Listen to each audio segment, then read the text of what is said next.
bi Fem FM 87.9 Dakar l'officiel la ah yéen a ngi jàkkaarloo gan gi bu dee nekku leen ci Fem FM Facebook daw leen gaaw ci Facebook bi parce que nag gan gi comme ni ma ko waxee car macha allah mët na gan bu baax a baax a baax a baax te boo leen ko déggee rek xam ne mën na gan bu dee yow yor leen Facebook sax yéen may leen nopp rek 87.9 di ngeen xam ne gan gi mët na gan bu baax a baax a baax a baax te gan gi sax car macha allah dootul nekk gan ndaxte nag voilà dafay daal di rek lal basang daal di nekk maanaam ëttu kër gi lay bokk maanaam waaw nañ ko jàppee noonu acca yéen a ngi ci Fem FM 87.9 ma am plaisir ak contentement am mbégte di dalal soxna Fatou Ndiaye madame Diop salaamaaleykum. maaleykum salaam Abdel. maa ngi lay ziar bu baax. delloo ziar. waaw su ma nee Fatou Ndiaye. Diop Ndeye Fatou Ndiaye Diop. xëy na peut-être am na ñoo xam ne déjà xamee nañu intonation voix bi rek. am na ñoo xam ne nag xamaguñu exactement ban Ndeye Fatou Ndiaye la xëy na ñu ngi yaakaar ne ab woykat la. xëy na sax am na talent woykat. mais Ndeye Fatou Ndiaye Diop maanaam. dafa nekk ab taskatu xibaar bu ñëpp ràññee ci dëkk bi ci Sénégal gi yëpp. Ndeye Fatou Ndiaye nekk fas yéene lal ay basangam comme ni nga ko waxee ci Fem FM bés ni ki tey. ñu ngi lay wax dalal ak jàmm. ci di la ñaanal yàlla na yéen wi woyof ci yow bu baax a baax a baax a baax. en tout cas daal mu ngoog mbir maa ngoog yaa ngoog wéyalal ñu daal di topp sa ginnaaw rek. waaw kontaan bu baax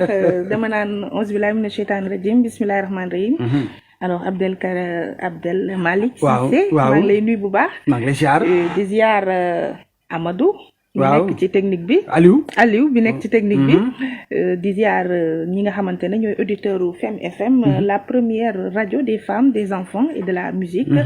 ziar kulli déglukat di leen di tàllal loxo ne bismillah fii ci Fem FM. am mbégteeg bànneex rejoindre le groupe Go Média bi nga xam ne la PDG madame Coumba Gawlo Seck macha allah nekk jigéen ju mën góor am jom nekk une femme respectable. et ku ñëpp jox cër bu baax ci réew mi une femme battante. kon bu tegee groupe dajale ci ay ndaw góor ak jigéen macha allah. def na li ko war te aussi def na li nga xam ne moom lañ doon xaar ci moom. di ñaan rek suñu ñëw ci groupe bi doon jàmm doon mbégte doon bànneex doon xéewal doon yokkute. parce que loolu ñu indi ci groupe bi te moom la ñuy ñaan aussi. waaw waar wi yaatu na lool comme ni nga ko waxee te defe naa ne bëgg-bëgg yi dafa daal di méngoo sax moo tax daal di juboo daal di am ci biir te ñu fas yéene ci 2021 bi fas yéene teg ay bagages yu bees a bees c'est vrai que peut-être teel na pour wax ci. mais est-ce que mën nañu am benn aperçu bu ndaw par rapport ak li nga xam ne ay mbébét la yoo xam ne ay yéene la yoo xam ne vraiment gis nga ne lii nii war nañ ko mën a teg pour que rajo bi incha allahu taala fi ñu bëgg mu yegg fa daal di fa yegg maanaam rien que premier rajo du Sénégal. non d'abord dañuy dal ci seen kaw.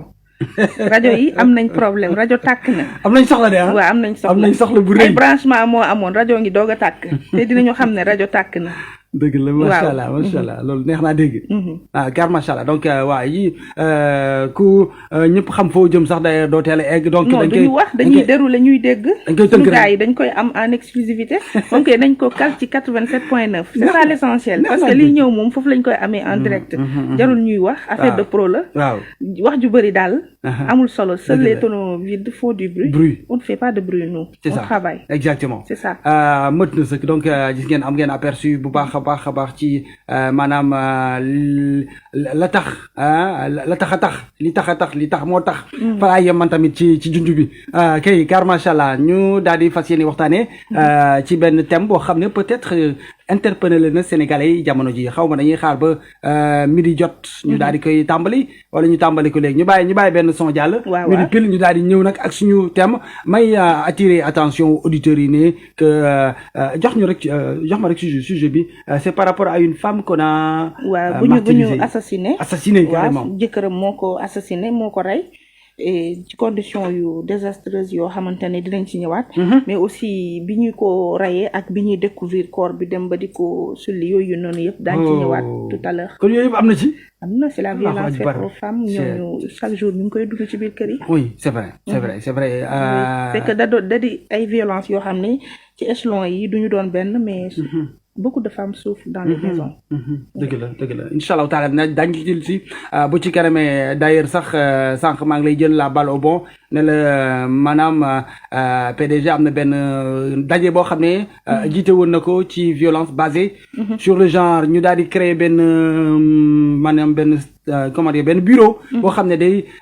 pouvoir accueillir tout ce qui est plainte tout ce qui est complainte par rapport ak jigéen ñi nga xam ne dañuy souffrir dans le silence comme ni nga ko waxee donc bureau boobu nga nekk ca commissariat Dieuppeul képp koo xam ne rek am na lu koy métti ci xolam wala loo xam ne def nañ ko te rus na kaa wax ci mbedd mi mën na daagu ndànk ba ci commissariat de Dieuppeul am na benn bureau boo xam ne dañ ko jagleel rien que pour les femmes jigéen ñi rek lañ ko jagleel te bureau boobu def naa ne am na solo lool te ñoom sax seen bébét mooy que ne ñu daal di koy tas mu nekk bureau boo xam ne dina jaar ci yeneen gox-goxaan yi mais bon pour l'instant bureau pilote da ma nga ca commissariat de Dieuppeul certainement sax du ñàkk bu si kanamee Amina bu ñuy rejoindre dina ci mën a wax tuuti ci maanaam bile bureau ñuul ca soow ba kon am na luy ñuul ca soow ba te bu ñu xóotee bu baax dinañ koo jéem a gis et puis ci information yi ñu jot c'était une dame boo xam ne elle était sociale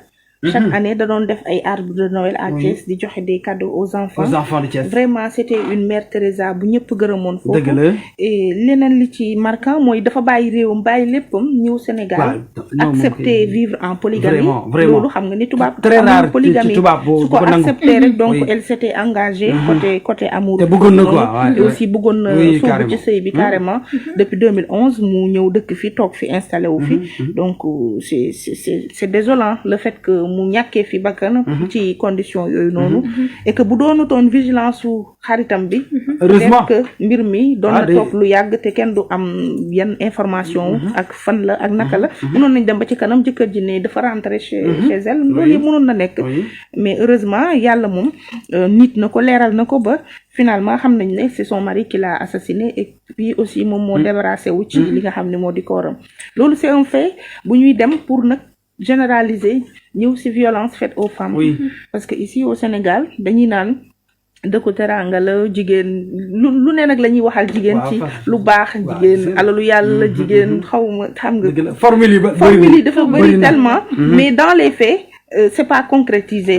les hommes sont beaucoup trop machos pour ne pas être assez courtois vis-à-vis des femmes. Loolu moom on le vit au quotidien. Exactement, ça c'est vrai. Les hommes là vraiment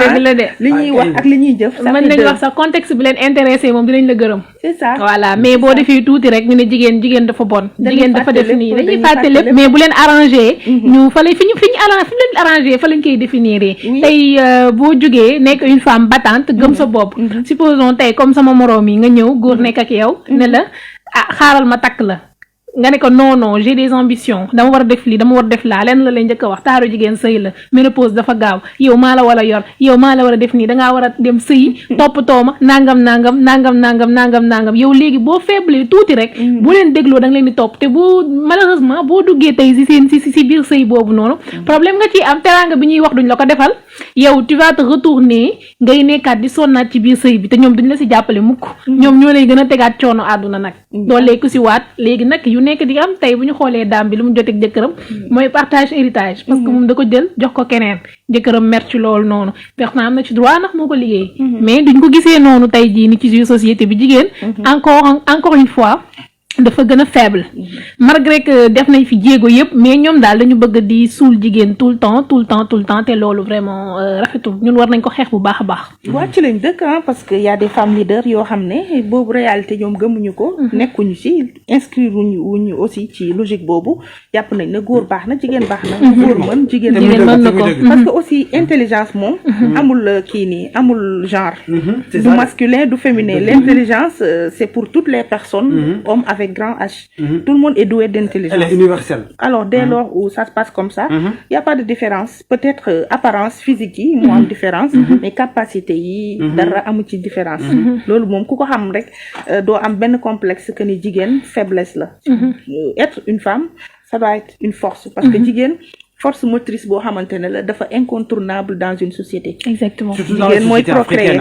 góor juróogul jigéen mooy jur dès lors où jigéen mooy jur kon ñun li ñu mën ak li ñuy def amuñu ci dendandoo waaw li ñuy wax rek ne xalam demoon na bay neex buum nga dagg waxtaan bi demoon na bay neex waaye gis ngeen yàq nañ ko fi ñu songee góor ñi naan góor ñi sa bopp dañoo macho ki nangam sangam waaw loolu nag tamit dafay xaw a niroog leneen quoi dañ xaw a niroog guerre alors que défendre góor ñi jàpp naa ne jamono ji defar moo ñuy tax a jug def naa ne bu ñu toogee fii def naa war ñoo sànnente xeer quoi ku ne war naa comprendre sa morom ci non sànnentew ñu xeer li am rek la ñu wax Abdel parce que bal à terre la def waaw parce que nous sommes contre lui donc c'est normal ñaar lañ ci yow waaw te xam naa ne ñuy dugg tey bu ñu duggaatee même chose la ñuy wax jigéen dañ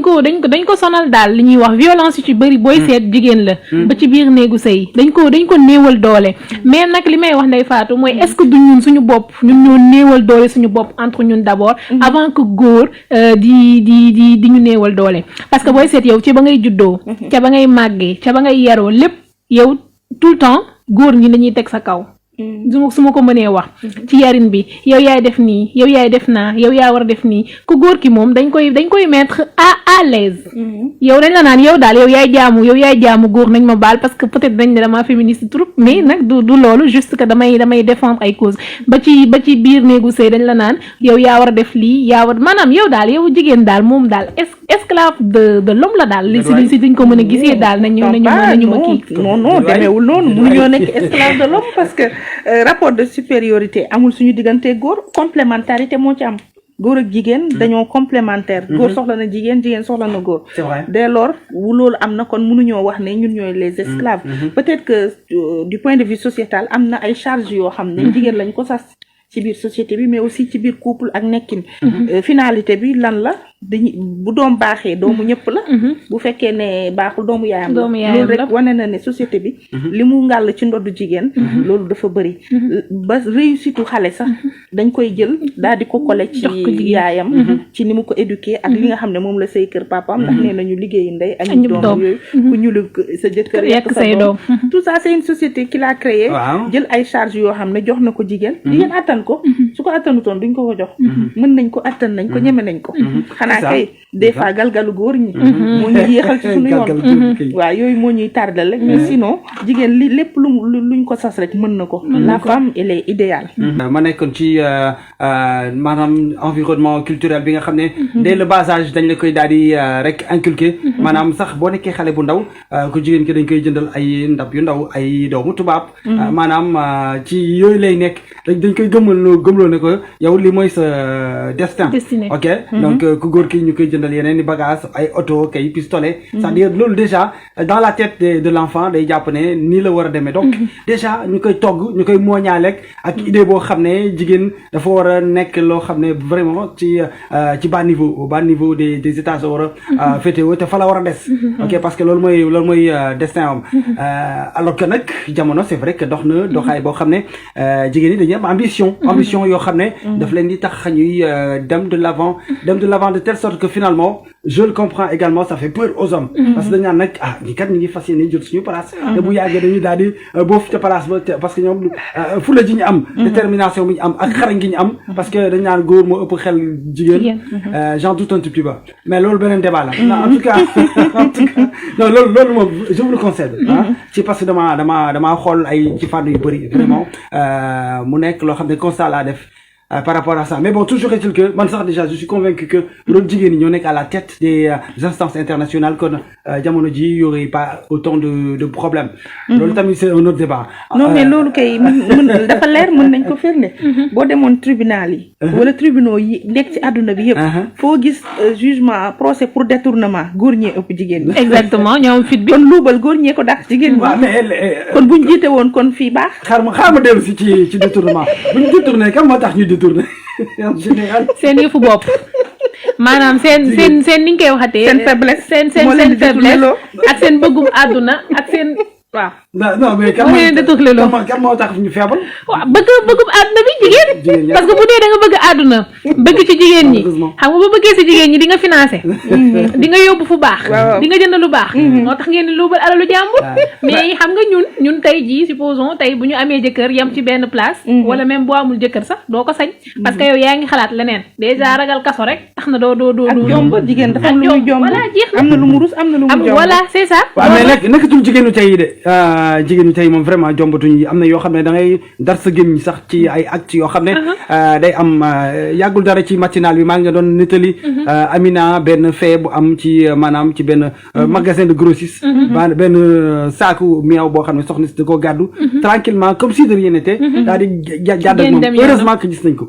mu daal di bi ñu ko gisee ba jàpp ko mu daal di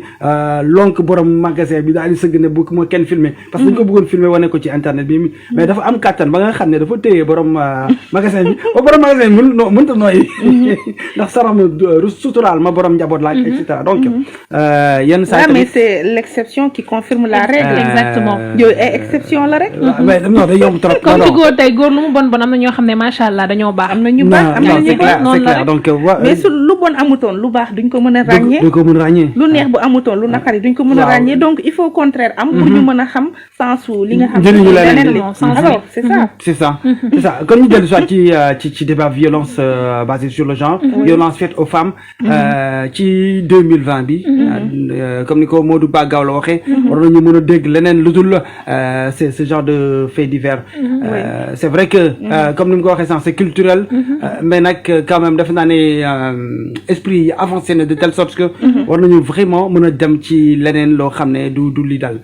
te pourtant yàgg na fi parce que am na femmes yu bëri yoo xam ne jot nañu décédé man am na loo xam ne daf ma marqué depuis petite à Kaolack une dame Doki Niass c'était à Niassène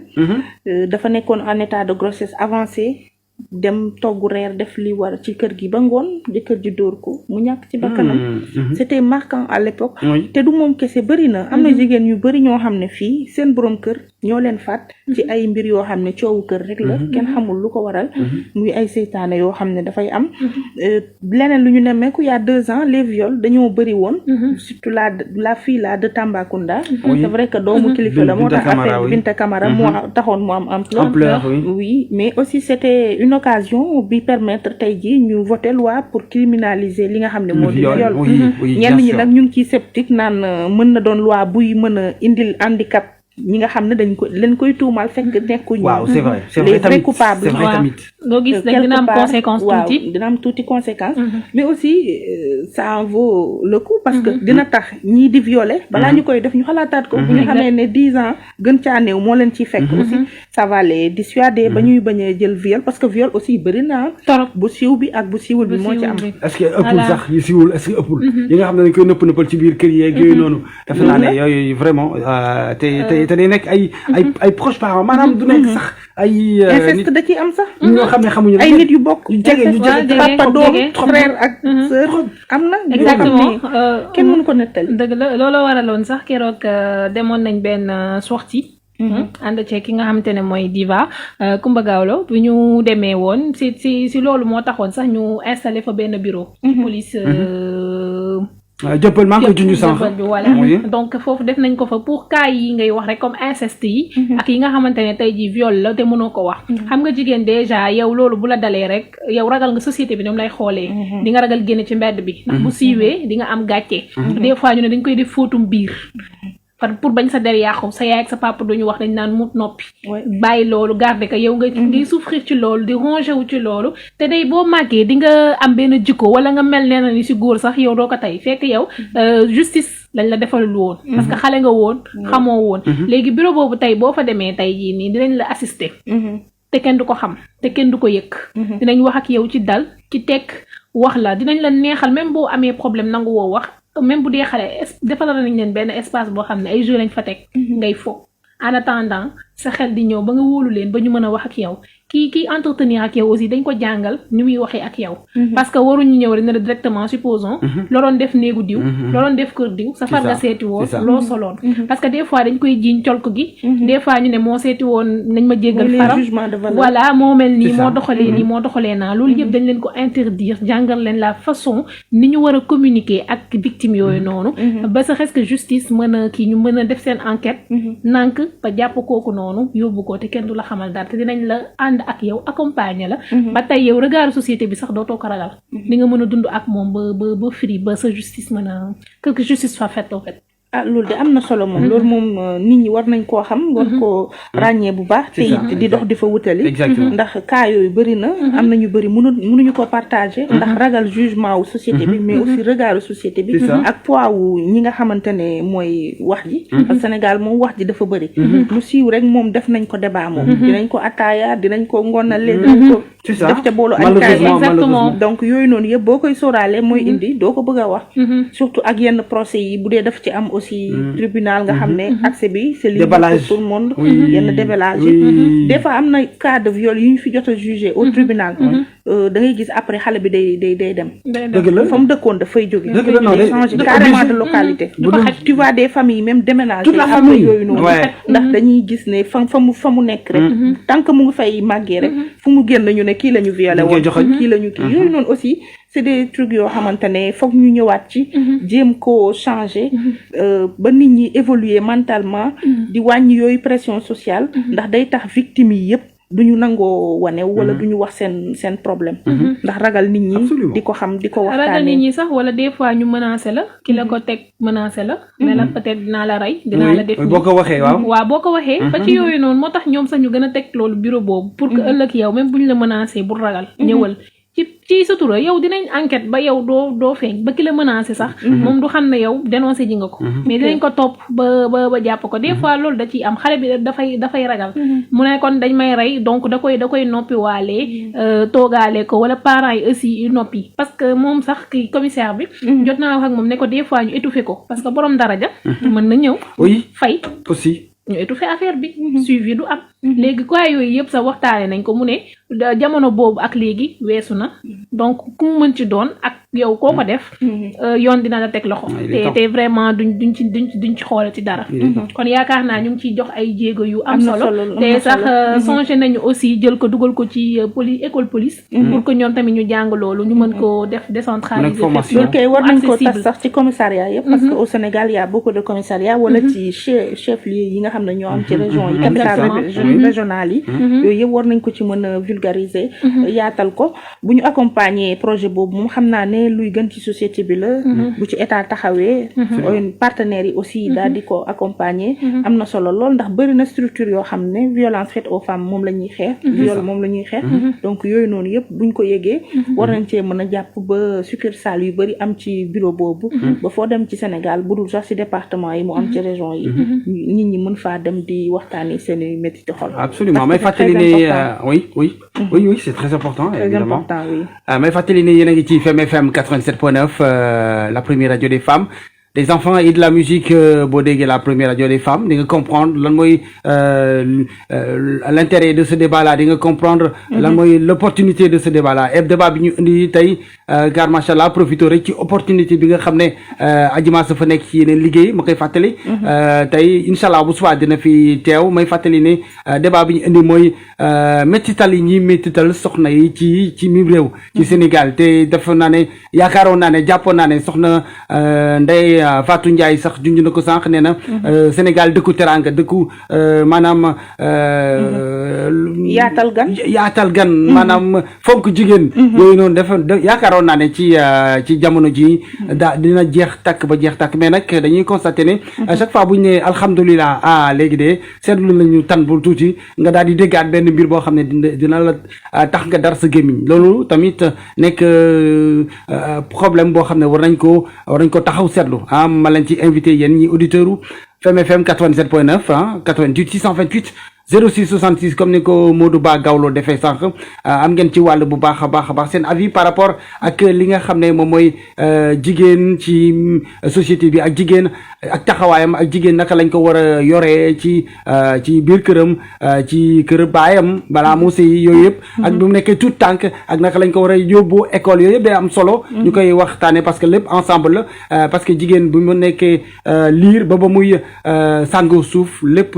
jigéen la te jigéen yëpp a jara fonk mu nekk mag mu nekk xale mu nekk marié mu nekk célibataire voilà mu nekk sax ci ay liggéey yoo xam ne rafetluñ ko képp koo xam ne jigéen la rek war nañ ko fonk bu baax a baax te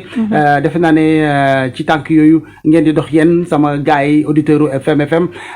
donc ma leen ci encouragé bu baax a baax c'est vrai que jigéen ñi yenn saa ñu sànni ñu xeer naan ñu góor ñi dañoo doy waar góor ñi dañoo xawali mais nag def naa ne ku fonkul jigéen doo fonk leneen donc voilà mais fonk jigéen sax Abdel day jëmale réew kanam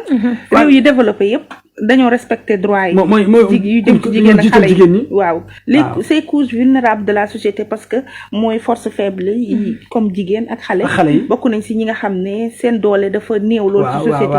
yaa ngi koy wax jigéen bu nekkee xale lu ñuy wax sa tutelle waajur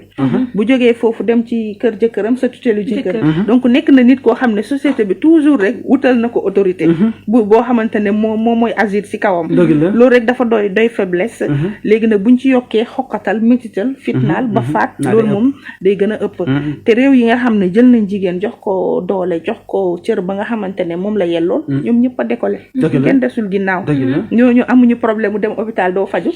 ñooñu amuñu problème mu njëgu dund gu cher boo xam ne mënuñ ko wàccoog moom ñooñu fay courant fay ndox soddalu leen ndax foofu ay gaz lañ leen di branché la yooyu noonu donc jigéen ku ko teral yàlla teral la dëkk bu yëkkati jigéen nit yàlla yëkkati ko waaw loolu c'est clair ku ko sàmm moom yàlla sàmm la vraiment ku ko sàmm yàlla sàmm la donc da ngay gis sax même si njiit boo nekkee ci entreprise njiite góor ñi non dootoo doy foofu de daay lu ne faram fàcceel ma dootoo doy mooy wax dootoo doy lu ne diñ ko daj day dam bi dafa def nii kii féministe la yàlla boo juum nag ba sa jëkkër def la dara ba nga traîner ko justice foofu moom wàccu nga say doom moom dinañ déglu way boobu sa yaaya fi yóbbu woon sa papa yow déjà duñu xool yow cause bi tax nga yóbbu seen borom kër déedéet mais yow lañ ko yóbbu rek wàcce nga fa mais des fois tamit day faatu jigéen mooy sonal jigéen ci kër comme ni nga ko waxee cas bi kooku noonu ba nekkoon en état de grossesse ba jëkkëram xoxatal ko ba mu faf ñàkk ci bakkanam des fois da ngay gis aussi ñun suñu moroomu jigéen yi ay ñu teg suñu moroomu jigéen ni ñu naan femme yàq femme ñu ndoy baan tuuti nekk ci RFM ni mu ko daan waxee donc jigéen da ngay gis da ngay sëy si kër sax yow wasin sa goro du la may tuuti temps mu songaat la naan laan yaay sëy yaay def nii yow bu la sa jëkkër dóoree wala mu wax lu la metti ñu ne la dellul yaay muñ yaay def nii yow amoo droit yow daal yow dara yow dara waaw loolu xam naa solidarité au féminin ngi yow xam nga solidarité c'est un nom féminin mais malheureusement ça ne se pratique pas entre femmes ce mot là dañ koy wax nii rek si ça sort dans les bouches là mais c'est pas pratiqué jigéen ak moromam moom gis nañ ne duñu mayante dara la preuve ay defante ngay dégg bu dara yomb bu mu sedd entre femmes langage yooyu rek moo ci am ça prouve toujours dañuy am dualité chaque fois entre femmes te loolu moom moo tax jigéen du mës a am cër ci société bi parce que moroomu jigéenam su ko dooleeloon rek day dem parce que ñoo ëpp population mondiale ak yëpp jigéen ñoo ëpp comme laa bëggoon kii sànq ñun ñoo ëpp ba dès lors où ñun ci nombre ñoo ëpp bu ñu joxante woon loxo rek kon loxo duñu ngëpp mais malheureusement jigéen mooy posanam parce que góor lu mu soxla si jigéen ci moroomu jigéenam la koy jaar ba yegg ci moom que muy lu baax que muy lu bon donc jigéen ñi bu ñu conscientoon ci loolu lu ñuy am seen nawle moo leen koy gënal mais malheureusement góor ñi aussi ñoom ñooy fexe de sorte que toujours jigéen duñu ànd dooree ko ci polygamie dañuy dajale ñeent ñuy defante rek loolu mais l'ambition du loolu l'ambition mooy la mais loolu ay jigéen ñi defante rek moo leen jiboowee da nga naan non arrangé wu ma day xëppante acide yéen loolu ngeen def mais foofu noonu jigéen ñoo war a am fulla te xam ne ñoom waruñu xeex ndax beneen sexe bi muy góor waruñu xuloo waruñu defante au contraire ñoom dañu war a booloo xool ñoom ñu ciy génnee au contraire bu suux di am bu góor ki suux mais pas ñoom jigéen man yaakaaruma ne góor ñi bëgguñu jigéen ànd jigéen ñi bëgguñu ñu ànd parce que bu ñu àndoon du baax si ñoom kon seen mbir du baax nañu xuloo yaakaaruma ne góor gu takk ay soxna dafay bëgg ñuy féewaloo def naa ne ba kenn jàmm la bëgg te def naa ne bu sa aaw ak sa ñaareel jubee def naa ne yow jàmm rek ngay dégg. mais xanaa yaakaaruma kay da nga bëgg nag ci situation. man de polygame bu jàmbure jafe na nga gis ko. polygame bu jàmbure rek bu réglé sax taxaw ci digg bi. situation deful dara. situation jafe na de bariwul de. def naa ne kenn ñaanu ko yàlla de wàcc ba pare nekkat ci yeneen stress oui monsieur au bureau dem ca fële na xam nga di. non pas loolu mais da ngay ñëw wàcc asalaamaaleykum enfin. maa ngi doog a dund ni may yàkkamtee sa ay yooyu la ñuy may bu ko defee yow ngay rey sa bopp. waaw foog ne yaa ci ne. foog ne yow kese yaa naan bëgguma ko fekk bëgg na ko de. bu demaatee suba fee ne ko ay démb nelawuma dara ba ma xamee ne suba si yow laay ñëw ci laa gëj a nelawuma damaa veillé ba suba nga ne waaye fii la àjjana am. yow yéex ngaa ñëw. yow it nga rayaat sa bopp. bu demaatee ci keneen ay 3 jours yi. li ma fi dund. xaw naa de. non yow ñàkk a jaar sa kër wóorul ci man yaa yor sama bakkan sama góor ñi ñooy toj kër yi. waaw mais yéen a ko nangu nag kon benn instant donc de l'autre côté. dinañ ko xam est-ce que dinaa yëg li ngay wax sama nawle. mais yow la ngay wax fi est-ce que dina dal ci sama parce que di nga fexe ba du ma wax ak sama nawle bi. ñuy mën a communiquer ba yegg ci moom de mu yee lii la ma wax. doo ko nangu parce que la ngay wax foofu bokkul ak li ngay wax fii. góor ñi ñooy tas kër gi ñooy tas société bi. yéen a ko nangu de loolu moom vraiment yéen a ko nangu. parce que nag non côté bi par exemple yow boo ñëwee par exemple nga nekk en tant que femme nga ñëw ñuy wax safaan ci sa nawle sa co-épouse yow war ngaa kat am la puce à l'oreille pour te dire que attention kat ce gars-là vraiment c'est du bu baax bi non sérieusement fekkee ne dëggantaan dafa doon naw ay soxnaam dina wax ci ñoom lu rafet mais di wax ci ñoom chaque fois safaan à la longue je me dis malheureusement yow da nga koy bàkkoo bu ñëwee ci man day wax rek fekk na yow nekk yow yaay yow xel yow ñu ngi lay nax ñu ngi use sa maay nank te yow xamoo ci dara te yow boo muusee au contraire da ngay favoriser muy wax ci moom lu baax wala mu noppi kon rek moo fay daw non et puis ku ñëw di plaindre ci kii te bàyyiwu ko yow sax nga ne waa qu'est-ce qui fee neexul te bàyyiwu ma waaw lan moo jigéen ñi dañu war a yeewu jax na parce que tamit kuy plaindre ci fenn te jógewu fa yow war nga xam ne foofu méttiwul noonu kenn toogul ci ay xal non car machallah donc mu ngi noonu yéen a ngi ci Femme FM 87.9 la première radio des femmes des enfants et de la musique 87.9 Femme FM la première radio panafricaine du Sénégal et la meilleure radio musicale du Sénégal et mu ngoog ñu de daal di nekkoon ci waxtaan bu am solo di wax ci soxna yi dégg ngeen léegi Papa Thione am na benn way boo xam ne sax mu ngi naan ndax jigéen xam na boppam est-ce que jigéen xam na valeur am mais damay di rebondir ci question boobu di poser tamit la question est-ce que société bi xam na valeur u jigéen ci mim réew ndaxte bu ci biir waxtaan bi junj nañ ko sànq nee nañu dëkk yi nga xam ne dañoo jox cër jigéen daal di leen mettre au premier plan sur le plan économique social et cetera dañu nekk ay réew yoo xam ne ay pays émergents lañ nekk muy dëgg te muy dëgg lu tax parce que tout simplement constat bi daf nit soxna Ndeye Fatou Ndiaye Diop def na ko sànq constat bi mooy que ne boo compter population bi xayma leen maanaam soxna yee ëpp góor ñi te c'est vrai que boo jëlee li ëpp ci alal bi jox ko ñi ëpp ci dëkk bi vraiment bu fekkee ne amul développement il y a à se poser la question sur les cours de statistique qu'on fait à l'école donc forcément loolu logique pure la te logique boobu noonu war nañ ko gën a jàpp ñun ñii ci Sénégal parce que boo xoolee fii sax la gën a fësee différence entre démographique bi entre les femmes et les hommes fii la gën a ëppee am na sax ñu koy foowee naan góor dañoo war a takk parce que sinon jigéen ñi duñ jeex et c'est vrai soxna yi bu ñu leen doon jàppale ci le plan économique daal di leen teg ci ay conditions yoo xam ne dañuy daal di am possibilité de s'épanouir sur le plan économique kon dëkk bi dina gën a neex ci fànn yu bari te muy dëgg buñ dooleeloon jigéen moom kenn waxatu ko te au bas de l'échelle jigéen plus simplement moo yor kër waaw ci màgg nañ ci kër yi gis nañu sunu yaay yi li ñuy daj ci kër yi buñ ci jàppul mu ñaaw que muy liggéey que muy bañ a liggéey kër yi jigéen ñi ñoo ko yor boo soo jógee 4 heures du matin di nga gis ci ay car ay jigéen nekk ci di jëm géej pour wuti jën mais jigéen ñi ñoo ci ëpp góor ñi kon ñoom ñooy njëkk a yeewu ñooy mujjee tëdd lu ci bëri ci jigéen ñu am jom ñi nga xamante ne ñoo tax ñuy wax les femmes de référence boo xoolee njaboot gi seen njàng yi demal école yi maître yi lu ñu lay wax jigéen ñi la ñuy gën a gis ñuy ñëw di fay di nemmeeku xale yi di laaj seen évolution donc les mères ñoom ñooy toppatoo éducation seen doom jóge ci lu góor am bu joxee juróomi dërëm ñu yokk ci ñett wala ñeenti dërëm. ma teg foofu sama baaraam est-ce que du borom kër yi ñooy yónni soxna yi ci école ya ngeen naan jigéen ñi gën a non parce que ñoom ñoo gën a am jot jigéen ñi ci boppam ñoo am Pastef ak aussi am toujours conscience u éducation bi jëm ci seen doom parce que loolu seen engagement personnel dès lors où xale bi su baaxee ñu ne doomu ñëpp la bu fekkee ne des na safaan wala ñu ne doomu yaayam la wala ndeyam a ko liggéey ok je vois jigéen bu ci consciente da ngay jël sa éducation doom def ko sa mbiru bopp réussite am doon yow aussi sa palmarès ci biir société bi ñëpp xam nañ ne góor ñi mën a latuñ jigéen lépp mëtalatuñ lépp jamono moom dara matul jamono dara matul d'accord donc bu si jigéen ñi jàppul kër yi tas bu fekkee ne góor def na rek nga bàyyi ci lim def kese yemale ko foofu dina am ñu toxu mbaa ñu changé xanaa da ngay dëggal waaju baax comédien moom day présenté jabar ji lay présenté comme sama borom kër a ngi nii et à juste raison c'est vrai que c'est humoristique mais boo xoolee ba logique c'est l'homme le plus galant du Sénégal boo xoolee logique bi moom c'est vrai que soxna yi ñooy borom kër yi exactement li ñuy lijjanti ci kër yi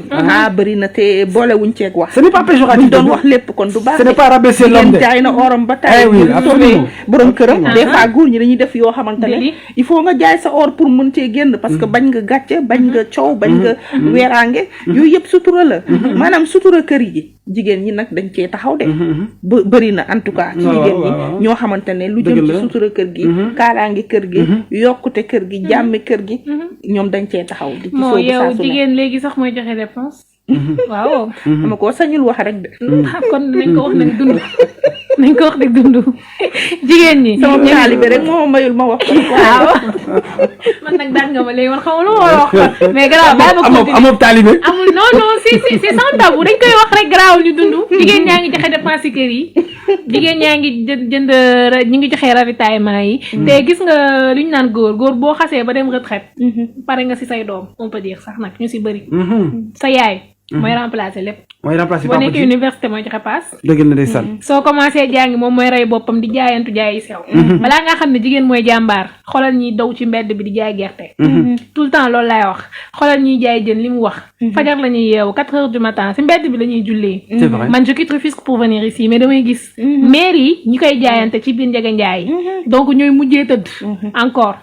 njëkkaat yeewu njël dem te bu ñu paree ñu ngi daw bu ñu jaayee tuuti nga gis 10 heures dinañ fexe xool oto buy dem pour mu yóbbul leen dugg ba ñu daw toggal seen borom kër lu ñu lekk jëndal seen doom yi ay fourniture scolaire di leen jox ñuy paas waa léegi doom ji bu tekkee nag bu soo ne nekk maa ngi sant sama yaay nga gis ñu naan doomu yaay la kat du gërëm baay ja fekk baay ja âge retraite am pare na ci njabootam ñu si bëri nag ñu si bëri dootuñ toppatoo seen doom wala tey dañuy bàyyi seen loxo wala bu ñu nekkee ci mariage polygame ñu am ay jabar yu bëri des fois ñu jeng duñu faaleeti beneen awo bi wala duñu faale ñaareel bi wala duñu faale ñetteel bi ñoom daal ñu ngi noonu dañuy débarrassé wu si lépp parce que kër gi moo leen di sonal léegi yow sa yaay mooy daw de gauche à droite di jaayantu même bu jàngul yow sa jàng dina ci rey boppam pour que nga réussir donc jigéen liñ ko wax ku ko jàppale mu dem mais ak jigéen aussi yi ñuy jàppale am na ñoo xam ne moom boo leen gisee yow da ngay découragé parce que xamuñu lu ñu bëgg amuñu benn ambition ñoom foog nañ ne peut-être toilette ak sañse ak dugg ak génn paraj defante mooy àdduna fekk àdduna leneen la nit da ngay préparer sa avenir doom si instant bii nga koy préparer xam sa bopp xam fi nga jëm am ambition même boo amul liggéey sax nga wut loo def ndaw ñi léegi dañ ci yeewu surtout jigéen ñi koo si gis kenn toogatul ñu ngi jaay fii da ngay gis ku jàng pare amul lu mu def day jaayantu di liggéey yu bëri di dem di jaay ay vente en ligne da ngay gis agence de communication yi xale yi nekk fi jigéen di da wër di def ay commercial di jaayantu te pourtant loolu yëpp bu njëkk ba daaw ko gis mais léegi góor jigéen dañu déterminé wu parce que xam nañ bu baax carrément fan la góor mën a yem ak ñoom parce que tamit góor mënul couvrir dépense jigéen yëpp am nga sa besoin donc yow pour que tu sois indépendante en tant que femme il faut que nga jóg ca ba muy teel doo bàyyi nag ba bay woyu mbuus nga bëgg jóg mënul nekk waaw foofu laa bëggoon rebondir gis nga jigéen bu bëggee baatam kawe ci société bi il faut mu indépendante du point de vue financier loolu moom mooy sa doole leneen mënul doon sa doole du jëkkër ju lay may du papa bu lay may du yaay bu lay may sa doole mooy li nga liggéeyal sa bopp jom bi nga am pour di ko fay mais aussi patrimoine bi nga xam ne yaa ko mën a créer sa bopp nekk jigéen terewul nga am jom te boo bëggee doon ki ñuy lim wala ki ñuy bàyyi xel ci dëkk bi parce que léegi nag xaalis moo toj fépp malheureusement boo yoree yaa ngi fi boo yorul mun nga transparent sax nit mun na romb sax du la gis du la nuyu transparent da ngay transparent parce que tellement doo compter que de sorte que ku la gis day mel ni nit taxawul alors kon nag ku ci bëgg vraiment doon dara ci société parce que dëkk ci dëkk bi defar dëkk bi moo ko gën doon dara ci dëkk bi moo ko gën doon sa baay moo ko gën kon jigéen aussi dafa war a am bëgg-bëgg war a am vision war a am une ligne boo xamante ne ci lay topp te dara du ko sooke du ko sos lu dul am sa dooley bopp am sa indépendance financière yaakaar sa bopp balaa ngaa yaakaar góor balaa ngaa yaakaar dara ndax ki lay jox li ñu naan loxo bi tàllalu bi koy jox toujours moo koy supérieur mooy féete kaw kii tàllal loxo mooy féete suuf kon nag jigéen ñi dañu war a bañ loolu bañ di tàllal mais aussi di ñàkk jëriñoo li nga xam ne moom la ñu ñàkk parce que moo leen jig loolu rek mooy doon seen moo leen jëmale kanam mais bien sûr loolu kay jarta wax te comme ni ma ko waxee benn activité jarta xeeb donc benn table ba ngay lal ci sa buntu kër wala benn entreprise booy créer lépp loo xam ne rek jigéen a ngi ci rek jàppal ne yaa ngi ci sa entreprise te chef d'entreprise nga donc voilà activité daal moom mu ngi noonu bëri na ay table ba te koñ ba sa entreprise la am na recette am na dépense loolu entreprise waaw donc jarta xeeb daal vraiment donc mën ngeen jël jug ci seen bopp fas yéene takk seen sër ba mu dëgër daal di nag fas yéene ñefe te loolu rek mooy seen avantage comme ni ko soxna Ndeye Fatou Ndiaye waxee il faut nga am indépendance financière lu mu néew loo xam ne boo soxlaa mën nga fajal sa bopp comme ça nga daal di mën a am une certaine qualité de vie boo xam ne moo lay permettre nga mën a moytu yenn yi ak yenn gàllankoor yi du la exposé waaw parce que vulnérabilité day bokk ci dafay gaaw exactement waaw ñàkk da lay tax vulnérable mooy tax yenn yi nit di ko def mais bu fekkee ne yaa ngi góorgóorlu am ci loo jàpp au moins tu n'es pas vulnérable te dina la mën a moytuloo yu bëri parce que yenn travers yi aussi jigéen dina ci dugg parce que pexe moo amul pexe dadul am te ñàkk pexe boobu bul ci yegg fexel ba bul toll ci situation ñàkk pexe boo toll rek da nekk ci situation di am pexe te comme ni ma koy waxee rek teel a jóg la ca ba muy teel boo nekkee jeune da ngay teel a xam li nga bëgg nga teel a xam ci li nga bëgg nga lancé wu ci loolu te lépp li may wax tout le temps rek mës naa ko waxtaan ak fi benn technicien ma ne ko tey jii lenn rek la jom la fit la ak nga am ambition parce que tamit jom la parce que di nga gis ay nit loo xamante ne c'est-à-dire que lu lay faxatal di nga gis loo xam ne nañ ko teg sa ginnaaw tey bu dee jigéen aussi voilà am nay kii ni nga koy waxtee promotion canapé da ngay dugg ci entreprise tey di nit ki woo la ba mu nga ñëw ne la ñëwal nga ñëw mu ne la mën naa la signer contrat ci kaw lii ci kaw lii léegi yow boo kiiwee gàttee xel tuuti dem nga accepté ko te yow tey keneen bu ñëwee ëpp la diplôme dañ lay jàllax wala bu ñëwee def comme yow dañ lay jàllax donc loolu doo ko kii foog nga am jom fit ak ambition xam li nga bëgg xam fi nga jóge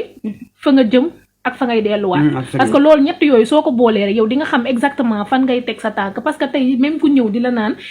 genre que yow looy def nii yow defal nii sa moroom yaa ngi def nii ngay kii mais amal jom am fit boo ko boolee ñett yooyu di nga mën a am di nga mën a pousser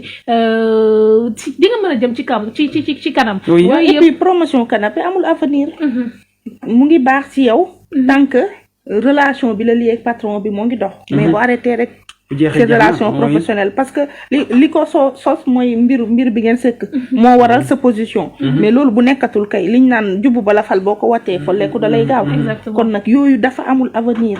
non seulement amul avenir si yow en tant que femme mais aussi amul avenir yow en tant que épouse parce que ku nekk da ngay fonder ji une famille te fii loo fi def rek waxtaanee ko ëllëg da ci aw yoon ku nekk nag ñaan nga yàlla li nga fi defoon démb buñ ko waxee ëllëg doo rus wala nga am lu la bett yooyu dafa jar a bàyyi xel boo nekkee jeune nekk ci carrière gëmal rek sa bopp jàppal ne lu la sa compétence mayul rek leneen mënu la ko may jigéen da ngay faire valoir tes compétences mais bu fekkee yaa ngi xalaat mën a am leneen lu dul si sa compétence rek gëmal ni yaa ngi tabax ci argile wala yaa ngi tabax ci loo xamante ne facilement dina màbb parce que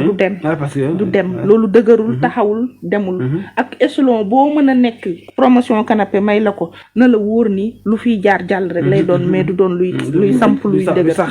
du sax du dem exactement waaw moo waral nga war a xam sa bopp rek xam fa nga jëm fa nga dellu ak fa nga jógee fa nga jëm ak fa ngay delluwaat yaakaar naa loolu soo ko xamee rek di nga mën a loo songu daan ko boole ci fit nag ak jom parce que yenn fit moo koy def di nga dégg lu ne dinañ la waxal lu ne mën nga xëy sax di liggéey yéeg comme tey ci milieu yi ñu nekk da ngay jékki saay génn sa kër 23h ñu lay taxé de n'importe quoi ñu lay waxal de n'importe quoi mais da ngay am fit persévérer parce que yow xam nga fi nga bëgg bu subaa nag résultat yi bu ñu positivé bu ñu looloo di tontu looloo waroon ne kon kii kat heure bu mu doon def lii toogatul woon kon donc lii la bëggoon te bu boobaa comme ni ko kii di waxee rek doo nekk sa doomu yaay doomu ñëpp ngay doon tante yeeg bàjjen bañ mais di nekk ci koñ ñëpp ngay doon seen doom kon jigéen ñi nañ gën a góorgóorlu loolu dina mën a tax ñu gën a xeex li nga xamante ne mooy violence te aussi am fitu di dénoncer suñu violence yi ku ñu xosi rek ñu fayu waaw defante bi nañ ko jëmale ci góor ñi nga xamante ne bëgg lu ñu jàmm ku ñu defal lu dul jàmm ku ñu xosi ñu xuri la ku ñu xuli la rek ak ñoom Irak la rek di guerre ak ñoom mais dénonciation bi est-ce que dina yomb tamit c'est vrai qu'il y a comme ni nga waxee am na benn bureau boo xam ne institué nañ ko voilà du côté du commissariat de Dieuppeul mais est-ce que vraiment di nga mën a comment dire dépasser ay xalaat yi ngay xalaat yëpp par exemple est-ce que duñ ma xool est-ce que bu ma eggee ca commissariat ba est-ce que duñu xam ne fay laa jàdd parce que yooyu yëpp day am ay peut-être ay questions yooyu posé wu par exemple est-ce que am na dinañ am fitu ñëw par exemple pour vraiment se dénoncer yenn actes yi. waaw loolu yëpp ci nit ki la rek ki mu dal. parce que yow boo toogee en âme et en conscience nga xool li la dal bu baax a baax tey bul xool sax si yow mais danga naan nit ki mën na ko def keneen. te bu dee yow bëgg nga keneen kooku loolu mu mucc ci. di nga am fit ak jom jug dem si commissaire bi lay bari na fi tey mën nañ la laaj loo fa doon def. papier bu réer da ngay dem commissariat lijjanti ka sooy légaliser da ngay dem commissariat lijjanti ka donc yow mën nga fa wax loolu dem dugg ci bureau bi tey ñëpp fi accès bi sax mën nga am koy waxal accès facile la voilà mën nga kenn ñëw ànd ak yow nag benn day faatu ñëw gungeel kenn du xam nga dugg toog waxtaan kenn du la xamal dara ba ni ñuy jàppee ki nga xamante ne def nañ ko nga ñëw toog tey mën nañ sax encadrer la ba jàpp nit ki ba ni ko ñiip lan la diw te coow li du biir comme yow ni nga ko ragalee te di nga dundaat sa dund normalement te di nga tax tey kooku noonu du ko tegaat sa beneen moroom mu jigéen parce que tamit ano yi métti na da ngay dugg ci gis ay ano yu dul jeex waaw ci ay nit yoo xam ne voilà dañ leen koy def ba ñu màggee la ñuy doog a am fit xale mën naa comprendre mais da ngay gis ñu màgg soog a am fitu dénoncer ni diw moo ma def lii bureau yi xale moom bu la comprendre mais mag bu ñu la ko defee jugal nga am sa fit dox nànk rek yeggee ko ñi nga xamante ne ñoom nga ko war a wax ñu dimbali la si et puis psychologiquement dafay baax ndax bu dee da nga ko garder sa xol le fait que nga exprimer wu rek dina wàccee lu bari ci métit bi dina la mën a dooleel et aussi dina tax nga mën a accepter réalité boobu échange yi ngay am ak ki ngay fekki foofu aussi dina la mën a aider psychologiquement ba nga am une stabilité parce que ñëpp xam nañ ne yooyu moom da lay indi boo ko dencee de baaxul non déstabilisation la lay indi et puis des fois des chocs émotionnels yuy mën a feeñ sax ci comportement nit ki donc conséquences yooyu yëpp mën nga ko éviter su fekkee wax nga ko une professionnel wala un professionnel mu aider la ci ay conseils mais aussi le fait que coupable bi ñu di ko jàpp yow dina doon benn assurance ci yow moom nga xamante ne yaay victime bi parce que injustice baaxul le fait que nit ki def la yenn yi continuer di vaquer à ses occupations nga di ko gis mën na indi benn rébellion mën na indi benn frustration interne te des fois nit ki bu ko dencee lu yàgg dina dem ba di ko extérioriser kenn du comprendre ses comportements fekk ne dafa am benn blessure interne bu ñu faju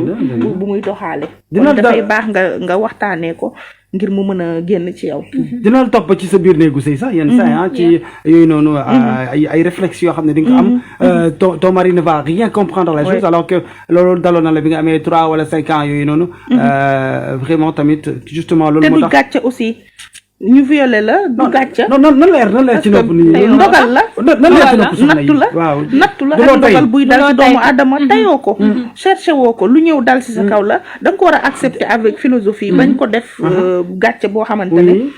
yaakaar nga ne foo ko waxee rek ñu stigmatiser la non pas du tout c'est ça parce que du crime am na solo ki def crime mooy ki la violé mais pas yow mi ñu violé c'est pas un crime dëgg la esprit de solidarité bi Amina wax est-ce que am na fii dinaa ko dégg ci réew tubaab bi par exemple kenn toog ba si yàgg ne je dénonce cet acte-là pour que ça n'arrive pas aux autres par exemple pour que mu bañ a dal yeneen soxna yi mais est-ce que esprit de solidarité boobu sànq yaa ngi naan jigéen ñi ñoom ñooy xeex seen biir est-ce que esprit de solidarité boobu entendement boobu jigéen ñi am nañ ko est-ce que war nañ ko mën a am tamit war nañ ko mën a am c'est normal mais est-ce que am nañ ko ci jamono ji. waaw am nañu ko ci am. mooy ñi nga xam dañuy am esprit d'ouverture et de dépassement. parce que il faut nga am esprit de dépassement. pour jël sa bopp def ko muy exemple. pour ñeneen ñi mën cee am leçon. loolu moom ay bénévolat la dafa am nit ñu yàlla bindee loolu. ci société dañuy doon. ay porte étendard. de mbir bu mënti am ñoom pare nañ pour jaayante ko. ngir ñeneen ñi mën cee mucc. macha allah yàlla mayul nag ñëpp. non loolu mënul nekk ci ñëpp sax. waaw kay boobu élan moom de générosité. dafa am ci ay nit yu ko yàlla def. ba bu dalee si ñoom dinañu taxaw wax ko. siiwal ko ba ñëpp mën cee jël ay leçons mën koo moytu. heureusement. ñeneen ñi nga xam ne nag amuñu capacité jël seen bopp en exemple wax ko publiquement assumer ko. nañuy dem fi ñu ko war a waxee ñu waxee ko foofu. ñu mën kaa saafara fi ñu ko waree saafara. parce que des fois aussi yenn parents yi buñ la juree. lu la mënti dal doo ko sañ a wax. dafa am benn façon éducation. bu ñuy aussi ci xale bi. buñ ko rayoon sax. amaana bu doon amaat na chance su dekki du ko nettali ay parents du wax dara. yooyu aussi parents yi ñoo ko war a cultiver. doom communication moo war a jiitu ci lépp. am solo. da nga koy wan ne ko je suis là pour toi. gis nga doom bu xamee ne ses parents sont là pour moom. lu mën a am ci dundam rek dina ko partager. mais malheureusement yenn parents yi seen sévérité. dafay dem ba. seen doom day am benn glace bu am seen digg. barrière boo xam ne moom kenn mënu ko das. toujours rek xale bi danaan man de sama pap bu ko yëgee sama yaay bañ ko wax ak yooyu noonu. parent moo koy moytu ndax xale boo dul communiquer ak moom rek. doo ko dimbali. non c'est clair. foo gis xale bu épanoui boo xamante ne am na une vie sociale stable. boo ko xoolee ci éducation ba la. dañ ko yar ci famille boo xamante ne. yombal nañ ko lu bari ubbil nañ ko lu bari. te loolu mentalement daf koy jox force. ba day dëggal boppam ci société. dëggal boppam ci nekkinam. yooyu yëpp parents itam dañ ci war a bàyyi. absolument te ce n'est pas du question moyen de. loolu éducation boobu. ce n'est pas lié au moyen par exemple. jënd say doom ay jouets extraordinaires. non juste communication. comme ni ko Ndeye Fatou chaleur la laaj rek. des fois dañuy ginaar di kii couver ay doomam. da ngay couver say doom. c'est ça nekk mère poule tubaab sax da koy wax. une mère poule. donc il faut savoir couver ses enfants que muy doon une mère. comme un père parce que am na tam père yoo xam ne jàpp nañ ne papa poule war na mën a am mais am na góor yoo xam ne jàpp nañ ne dundal waa kër gi rek lañ fekk ak ñoom amul xaritoo amul kaf amul ree amul dara amul na toog jotaay wàccante xalaat te pourtant des fois da siy baax nga woo leen sax toog leen def leen kaa kii ngeen waxtaan da daan am bu njëkk ba ay samedi wala ngoon ñëpp dajaloo ñuy lépp di cax yooyu yëpp ndi tax mag ñi doon ko def c'était pour ambiance conviviale am ci kër gi ñemente am ci parents bi ak xale yi mais aussi entre xale yi solidarité ñu am ko esprit de partage ñu koy def ci seen digg di ko waxtaanee ba lu am ku nekk mën cee indi li nga xam ne mooy sa xalaat yooyu nag amatul léegi c'est la télévision malheureusement c'est l'internet ku nekk ak sa téléphone portable nee naa même léegi seetaan télé sax defatuñ ko dañuy tiim télé bi yor sa portable di nekk ci WhatsApp bi ak réseaux sociaux yi donc même télé sax captivé wul nit ñi léegi jeex na léegi télé donc le monde a tellement changé yooyu nag moo am conséquence ci comportement yi am conséquence ci yenn yi ngay dégg façon ray yi nii façon doxalin yi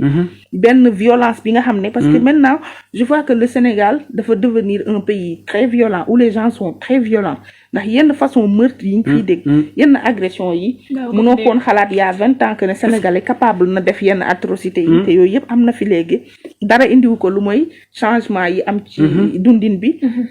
yeneen yi ñu jël ci biti te ñun malheureusement on ne copie pas les bonnes choses waaw loolu de tamit seetlu nañ ko bu baax a baax non tout ce qui est péjoratif tout ce qui est voilà loolu rek la ñuy jël mais les bonnes choses on les prend pas on les copie pas on n'en a pas besoin non moom daal toujours rek on de travers rek la ñuy jëlee leneen yi léegi yooyu ñuy jël di ko indi bëgg koo adopté bëgg a def benn toppandoo roy dàq moo ñu jural li ñu nekkee tey parce que Sénégal itam dañoo ñeme roy dàq duñ la fekk rek wan la ne la ñoo la ko c'est ça yooyu aussi ay taar la yoo xam ne foog ñu ñëwaat ci génne ko ci suñu société te ñu fier ci suñu passé fier ci suñu tradition parce que amuñu lu ko gën la tradition sénégalaise mën nañ ko jaay fu ne amul luñ ci ñeewee kenn mais oui bien sûr ndax valeurs yi nga xam ne dañ ñu koy inculquer ci éducation traditionnelle mais malheureusement ñenn ñi dañu am complexe wane ne ñoom ay sénégalais lañ wala seen sénégalité duñu ko fësal c'est ça jaay tubaabe daal moo leen gënal nekk sëtu Marianne exemple moom la ñuy jëndee nekku sëtu Ndate Yàlla ak Lat Dior Diop wala Mbadou nekk surtout Jean-Marie Le Pen de moom moo gën a gënaawati encore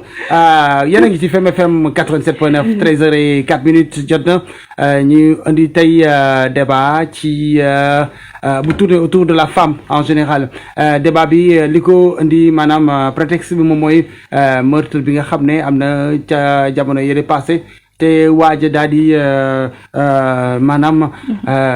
faat bakkanu soxnaam daal di koy suul daal di def comme si de rien n'était daal di toog jàpp njàmburam di naan ataay di lekk ceebu jën loolu nag bu amee vraiment non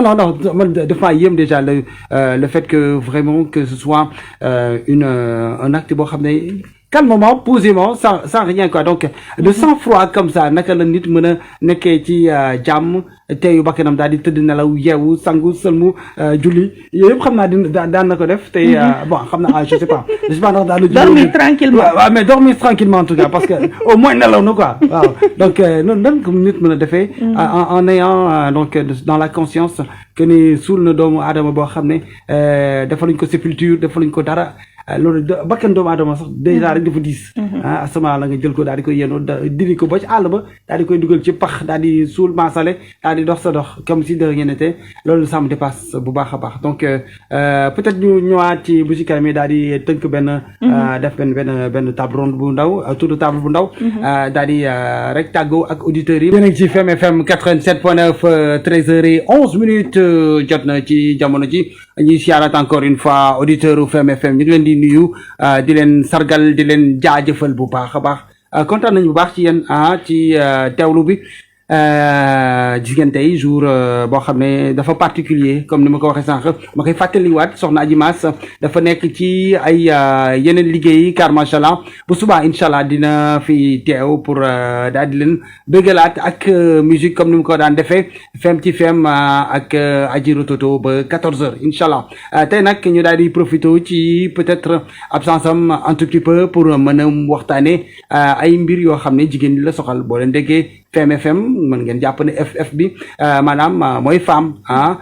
E bi mooy enfant M bi mooy musique loolu def naa ne sax man leen ko jàngal yéen a ma gën a miin yéen a ma gën a xam car macha allah taala ñu nekk ci plateau bi man Abdel Malick soxna Amina boo leen miin tamit bu baax a baax ci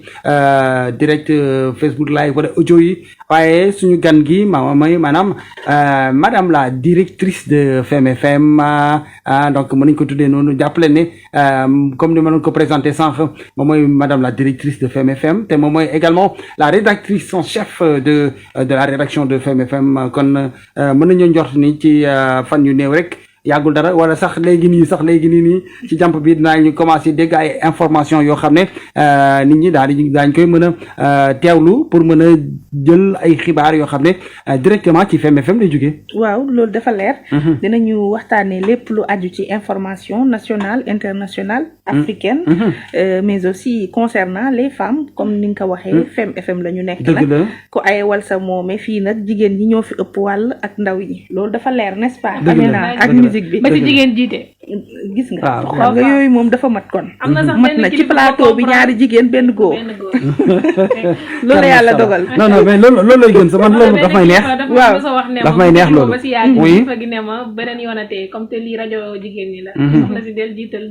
auditrice ak auditeur. yi la jigéen. waaw depuis loolu bu ko dégg auditrice auditeur. la part belle aux femmes et aux enfants. jeex na loolu dafa leer. kon dinañ ñëw ci ay session d'information à travers des brèves bëgg nañu wax dëgg yàlla. war nga lu waxtu bu jot rek nit ñi mën a yeesalaat li ñu war a xam ci information. li ciy bees ñu xam ko la fi ne woon aussi ñu fàttali leen ko. ñëwaat aussi avec des flashs d'information di def un petit récapitulatif ci li fi jot a am ci information. mais lu mu ci mën a doon jigéen ak xale yi moom seen wàll moom rëy na ci loolu. dañ leen cee jox li ci gën a rëy bu doon gâteau daal moom dañuy naan 3/4 bi. jigéen xale yee ko moom un quart bi daal la ñuy jéem a seet nuñ koy joxe suñu càmmeñ yeeg suñu góor ñi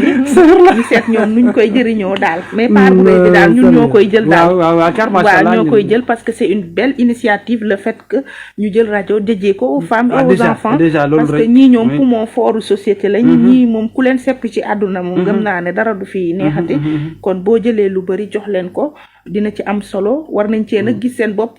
moomal ka seen bopp téyel ka seen bopp jigéen ñi nañ ci jàpp c'est ça combat jigéen la nañ ko gagné nañ wan góor ñi ne ñun lu ñu song dañ koy daan lu jigéen teg dinañ si jàpp na si jigéen ñi jàpp accompagner rajo bi te xam ne rajo bi ñoom la fi nekkal lépp lu jëm ci seen i mbir moom moo ñu yitteel seen i itte mooy suñu soxla saa su nekk bëgg nañ daal jigéen bu ci nekk bëgg boppam gëm boppam xam boppam bokk na daal si li tax a jóg Femme FM. Très bien daa am la ci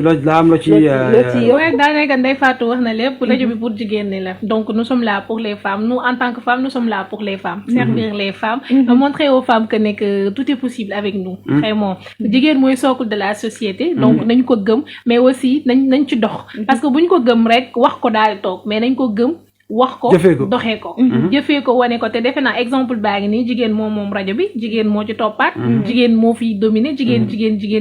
macha allah donc jigéen daal mën na lu góor mën jigéen mën na ko su mënul plus sax nag waaw bu ñu paree nag affaire de jaayante kii bi kilifteef bi on peut laisser ça à la maison mais ici c'est la femme doon daan nga gisee en tout cas nous serons aux petits soins pour les femmes et enfants ok tant mieux solidarité entre femmes surtout voilà nañ ko fi gën a wane comme ni ko defaat doon waxee sànq dañ ciy jàpp ak suñu càmm ñi rek ñun ñëpp la ñoo ko bokk. sànq ne woon naa su ma sañoon jigéen ñi jiite waaye bu yàggee ne ma daal di génne am yi boobu ci samay xel. parce que non c'est nous dans nous. non dañ la sonal yéen tàmbali wu rek sax commencé. non mais wane seen bopp quoi. doo lay jën ndox la ñoom sax ñooy suñu ndox. doo lay jën ndox. oui parfaitement. yéen a ñuy taxaw. yéen a ñuy accompagner. épauler ñu. parce que complémentarité la ñu wax ci diggante góor ak jigéen. am na ñoo xam ne sax maa ngi leen di dégg nii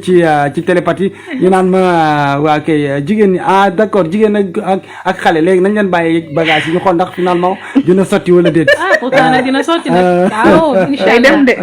ak boobaa dañuy di jël ay techniciens rek. ñii techniciens yi yéen loolu mën nañ ko xanaa wax ci kii na mais quand même comme ni ko Kiné Lam di waxee rek yéen nañ suñu courant yéen a koy branché donc voilà. du ñu dem sans yéen di ngeen dem sans ñun. kon nañ ànd di dox rek di dem. non boo leen fi gëjoon sax ñu namb leen du ngeen ci kër gi benn fan rek balaa ngoon gi rek ñu commencé leen namb loolu moom mën naa ko firndeel bu baax a baax donc macha allah ñu dellu soit ci waxtaan bi rek ci violence basée sur le genre mu nekk lu doy waar mais yan pexe peut-être la ñu mën a def c'est vrai que teg nañu ay loi yoo xam ne peut-être ay loi dissuasive la mais ci yarin wi ci société bi yan waxtaan lañ mën a waxtaan ba nga xam ne ñi ci nekk ba jóge ci wala ñi nga xam ne xalaatoon nañ ko def daal di koy faf ba est-ce que am na ay solutions yoo xam ne mën nañ ko utiliser ay leviers yoo xam ne mën nañ ko actionner de telle sorte que yooyu fee jóge fi ilaa yow mi din ci mim réew.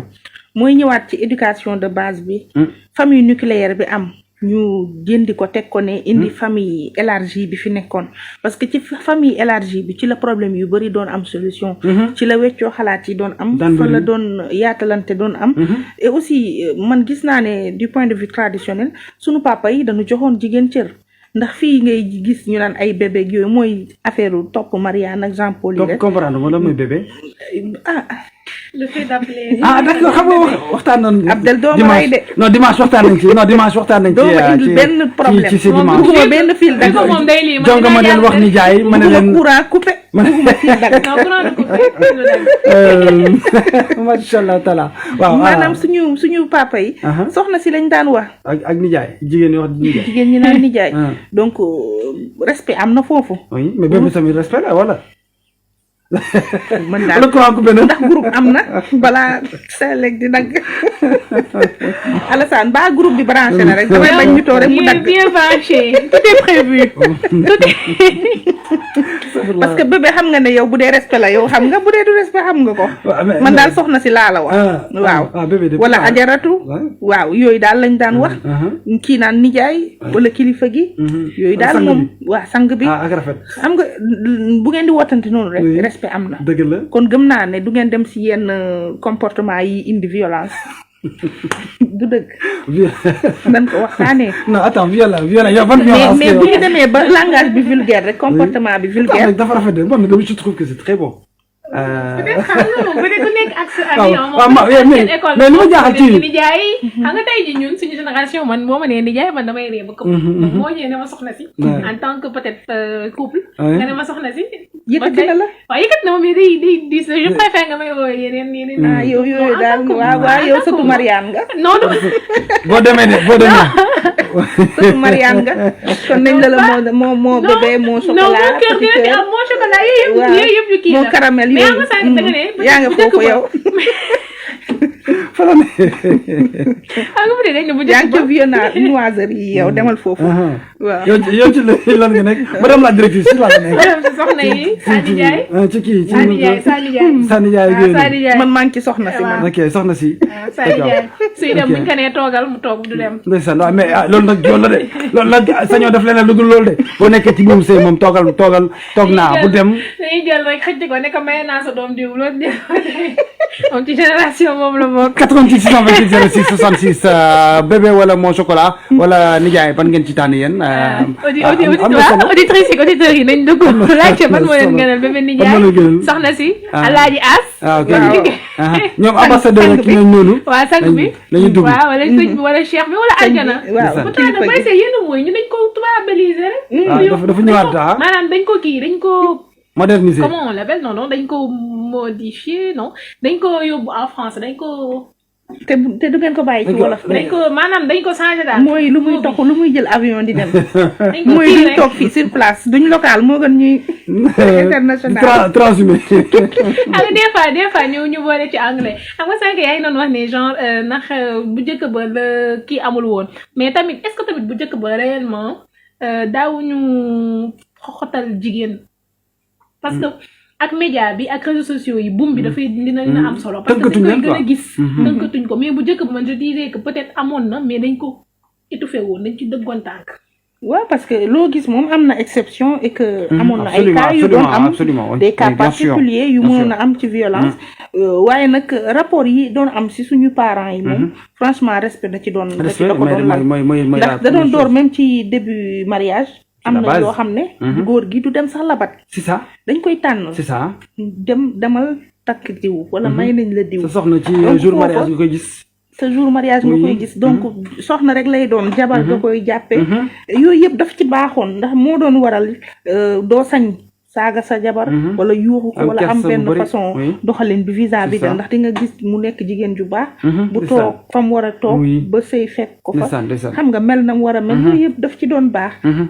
ci diggante góor ak jigéen ba kenn du mën a dépasser sa morom mais tey dox daje bi ci mbedd mi moo indi lépp xamuma la xamoo ma gis naa la am sa feeling nga am sama feeling ay ci ñu dem moo taxit ay ca ñu toog rek ci mujj moom da koo mujjee way sax xanaa dégg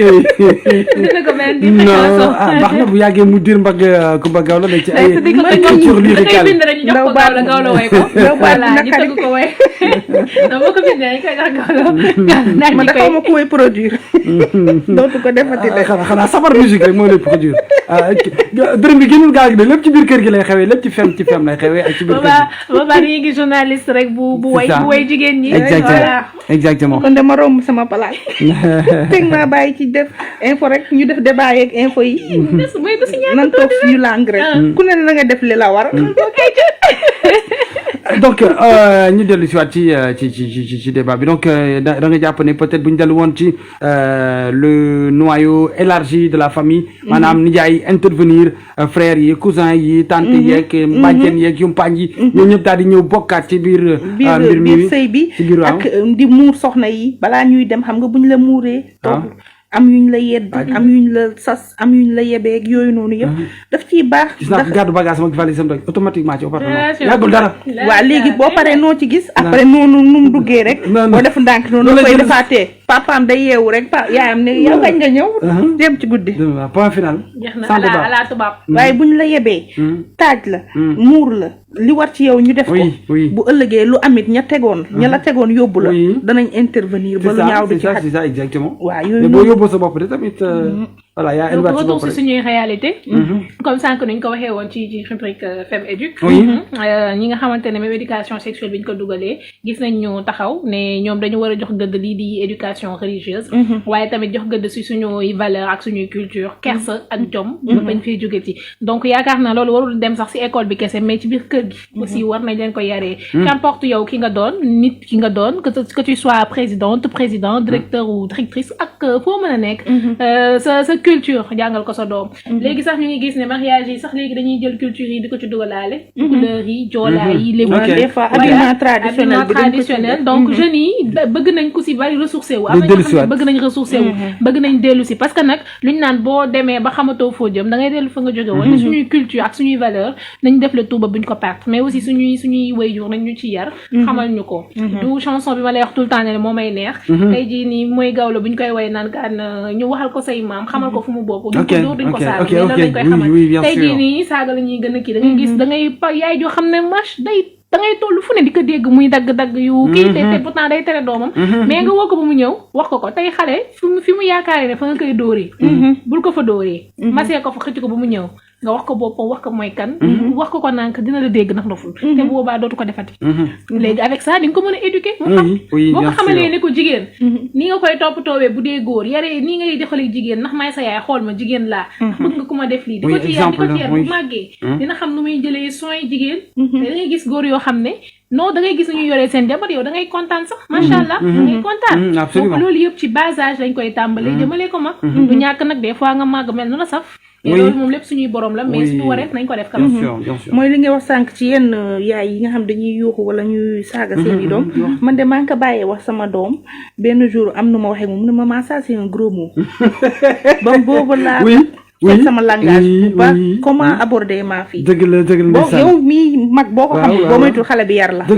di nga wax lum la ne yow lii c'est un gros mot loolu nag ku ko ci bañ na nga xam ni ngay waxee ak doom parce que xale yi aussi ci loolu lañ leen di tàmmalee kàddu gu rafet kàddu gu yiw kàddu gu sell loolu ci kër yi lañ koy xamee mais boo teelee saaga am nooy waxee sa doom day foog ne loolu c'est banal mën na génn wax ko feneen normal ñu door ko fa ba mbëgg a dee fekk moom fa mu jógee la jàpp ne lii bu ma ko waxee aayu parents yi dañ ci war a bàyyi xel et aussi éviter di xuloo ci kanamu xale yi parce que xuloo yooyu ngeen di def di waxante yenn wax yi xale yi baaxul si ñoom ndax dañuy jàpp ne lii war nañ ko mën a def seen morom te buñ génnee dañ koy pratiquer xale dafay ñeme copier moo tax looy def si kanamam na doon lu baax lu rafet balaa mu koy copier di génn di ko wane ci biti c'est très important donc lépp loo xam def rek am na njeexital am na conséquence bu baax par rapport ak kii nga xam ne moom mooy sa li nga war a sàmm nee nañu xale ay maanaam moomin la dañ ko war a sàmm war ko teg ci ay conditions yu baax conditions yi nag encore une fois may fàttali ne du ay moyens matériels wala financiers boo koy joxe mais nag environnement bi amour bi ak chaleur humaine bi rek boo ko joxee sa doom dina comprendre ne ki fii kat peut-être dara mëteewul comme ni ko Fou Malade ak 814 wooyee maanaam suñu kër dañuy daal di lekk cere ak suñu sim yow boo lekkee sa sandwich wala nga lekk sa méchoui yaa xam en tout cas daal suñu kër ñun on était bien parce que on était dans la mesure quoi c'est-à-dire même fekkee ne on était pauvre mais il y avait quand même de l'amour autour de nous il y avait voilà donc ñëpp daan dañ nekk ci jàmm quoi donc loolu dafa am solo bu baax a baax environnement dafa baax ci xale donc environnement bi il faut ñu sellal ko de telle sorte que xale bi mën a màgg te nekk loo xam ne peut-être dina éviter yenn yi parce que bu nekkee ci benn environnement bi ba tàmm ko ba ñu mooñaale ko ak moom bu demee ba màgg def naa ne yenn détails yi du ci dugg wala bu ci duggee boo xëy na peut-être que da koo dab ci yoon wi ndaxte nag c'est vrai que waxtaanee nañ ko également benn jour yenn da nga def tout ce qu'il faut dans l'éducation de ton enfant mais bu demee génn ci biti mbedd mi daal di koy yaree benn façon boo xam ne peut-être yow sax xalaatoo woon ne loolu war na mën a am ci àdduna bi donc loolu tamit day am mais bon toujours est-il que wasu ci sa àq rek defal li nga xam ne moom moo la war yow en tant que parent defal le maximum même le maximum sax boo ko mënee dépasser nga dépasser ko pour pour mettre tes enfants dans de bonnes conditions loolu avantage pour yow mi en tant que parent parce que boo demee ca suñu borom dina laaj noo doon sàmmee say doom mais avantage également pour société bi parce que boo defaree xale boo xam ne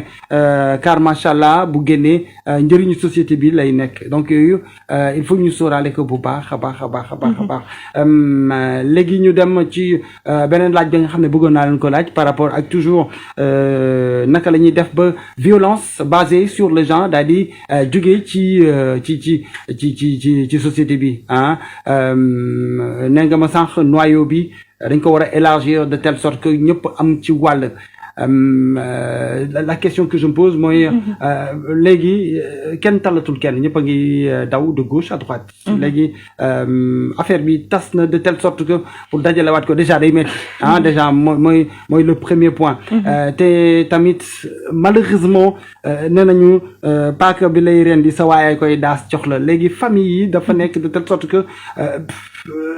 kenn amatul kenn confiance donc da ngay am sa problème sax wax ko sa keneen sa cousin wala sa frère yenn say mu daal di koy vilipender daal di koy siiwal ci biti est-ce que dina mën a am possibilité vraiment de ressouder tous ces liens là est-ce qu'il y a possibilité vraiment de retourner à ces bases là vraiment? Oui, am na ñu koy essayer parce que y a des familles yuy organiser même des tours da ngay dégg ay tours de famille Diop wala famille Ndiaye wala famille Sall wala famille. est-ce que diggante mag aussi genre yooyu. man dama koy jël ci sens positif bi. mooy ci dajaloo bi nañ ko ñëpp xamante. ku nekk di jël exemple bu baax ci sa morom.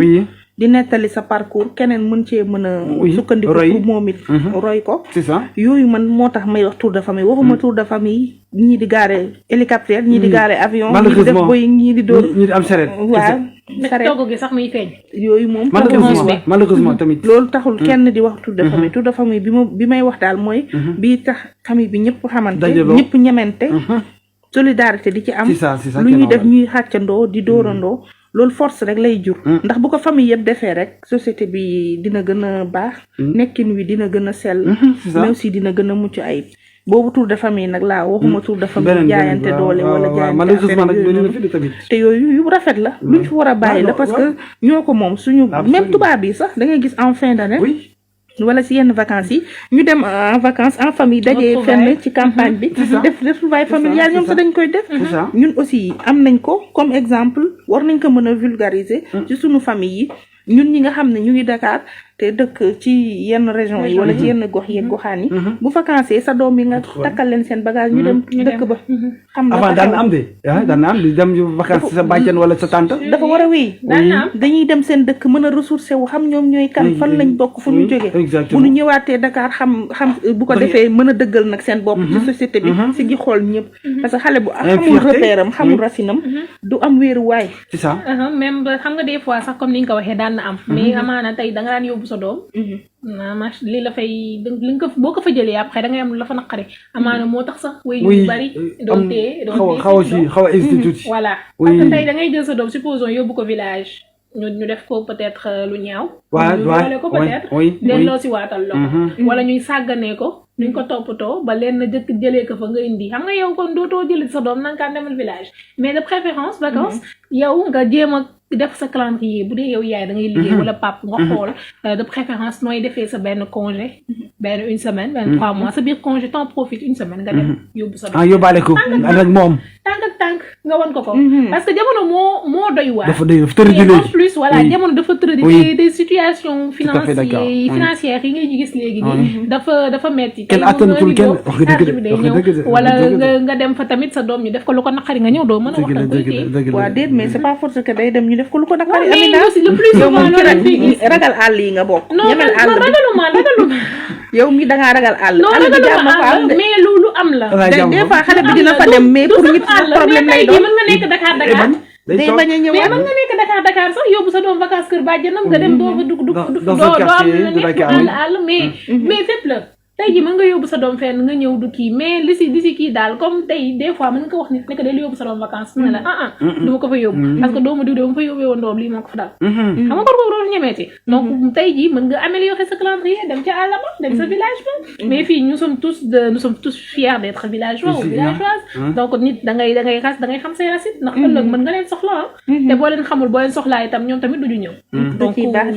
ciy baax parce que boo xamee fi nga bokk di nga xam sa bopp loolu la waaw kon te tagg say maam tamit dafa neex boo taggee say maam say mbokku ñëw tey nga xewle tey sa mbokku yëpp teew loolu dafa neex sargal la loolu moom defe naa dara dàqu ko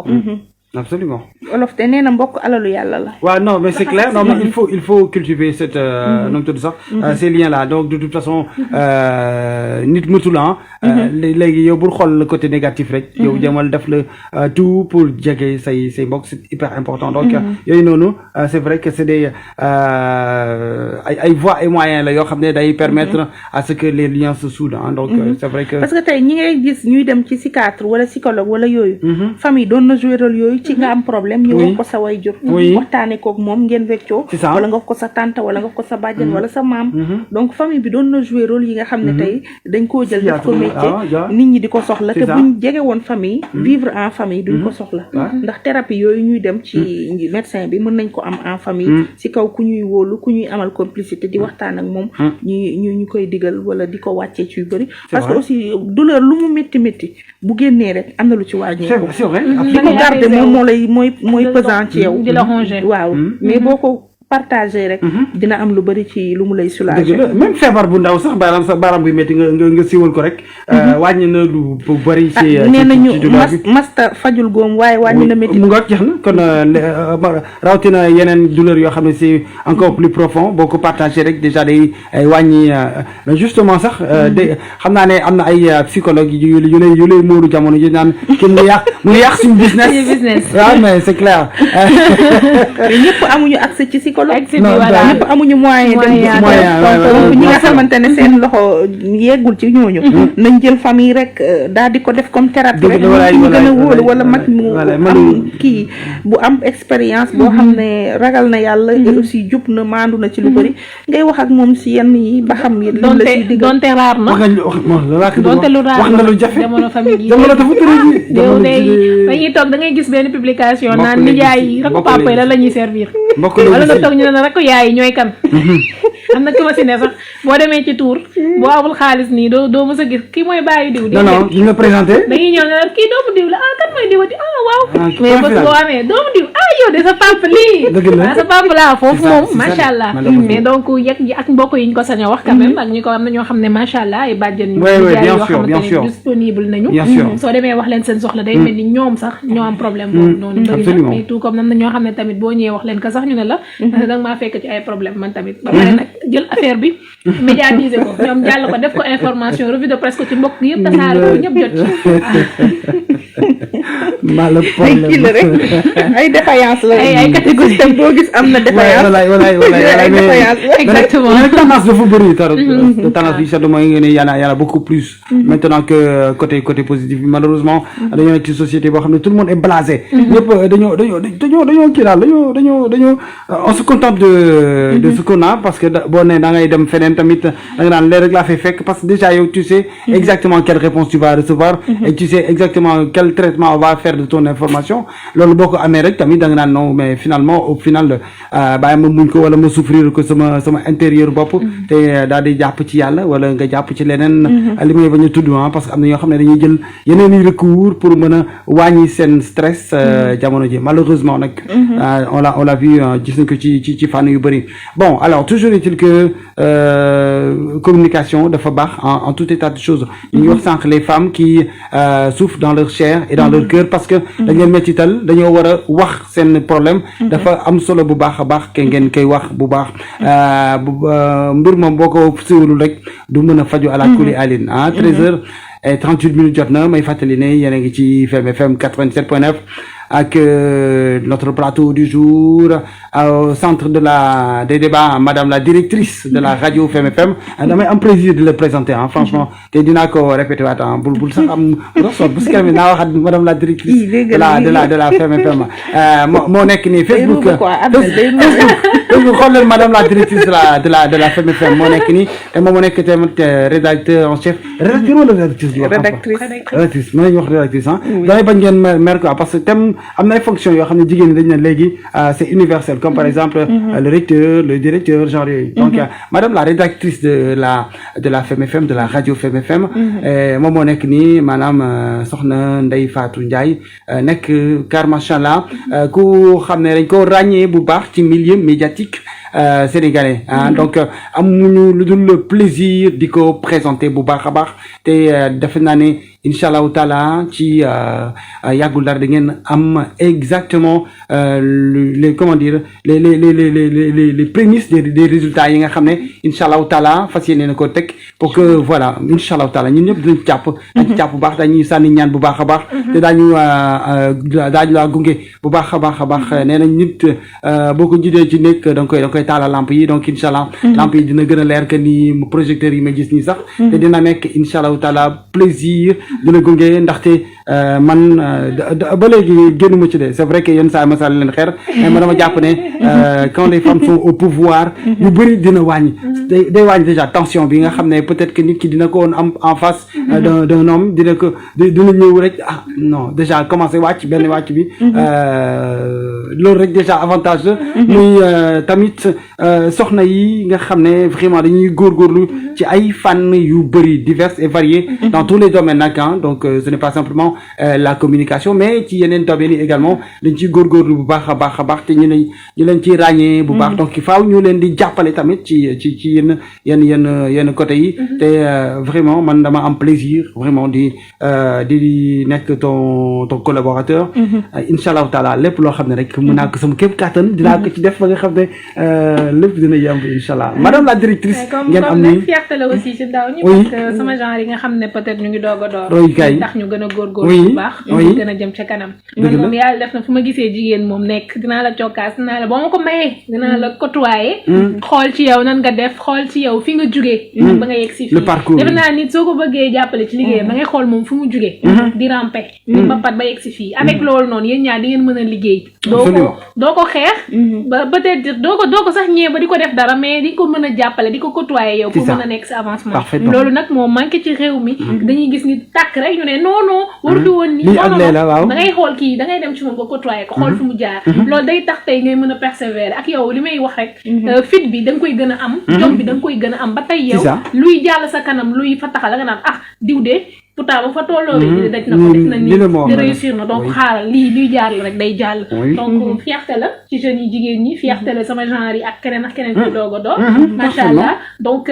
ñaanal la rek yéen bi diis na mais bon comme li may waxee ngir yombul de aaya daal yàlla la yàlla taxaw bu baax jigéen nga nag lafal la cat nga ba sa projet yi sa objectif yëpp nga atteindre ko incha allah amin en tout cas rassuré ngeen ma ci accueil bi tàllal loxo bi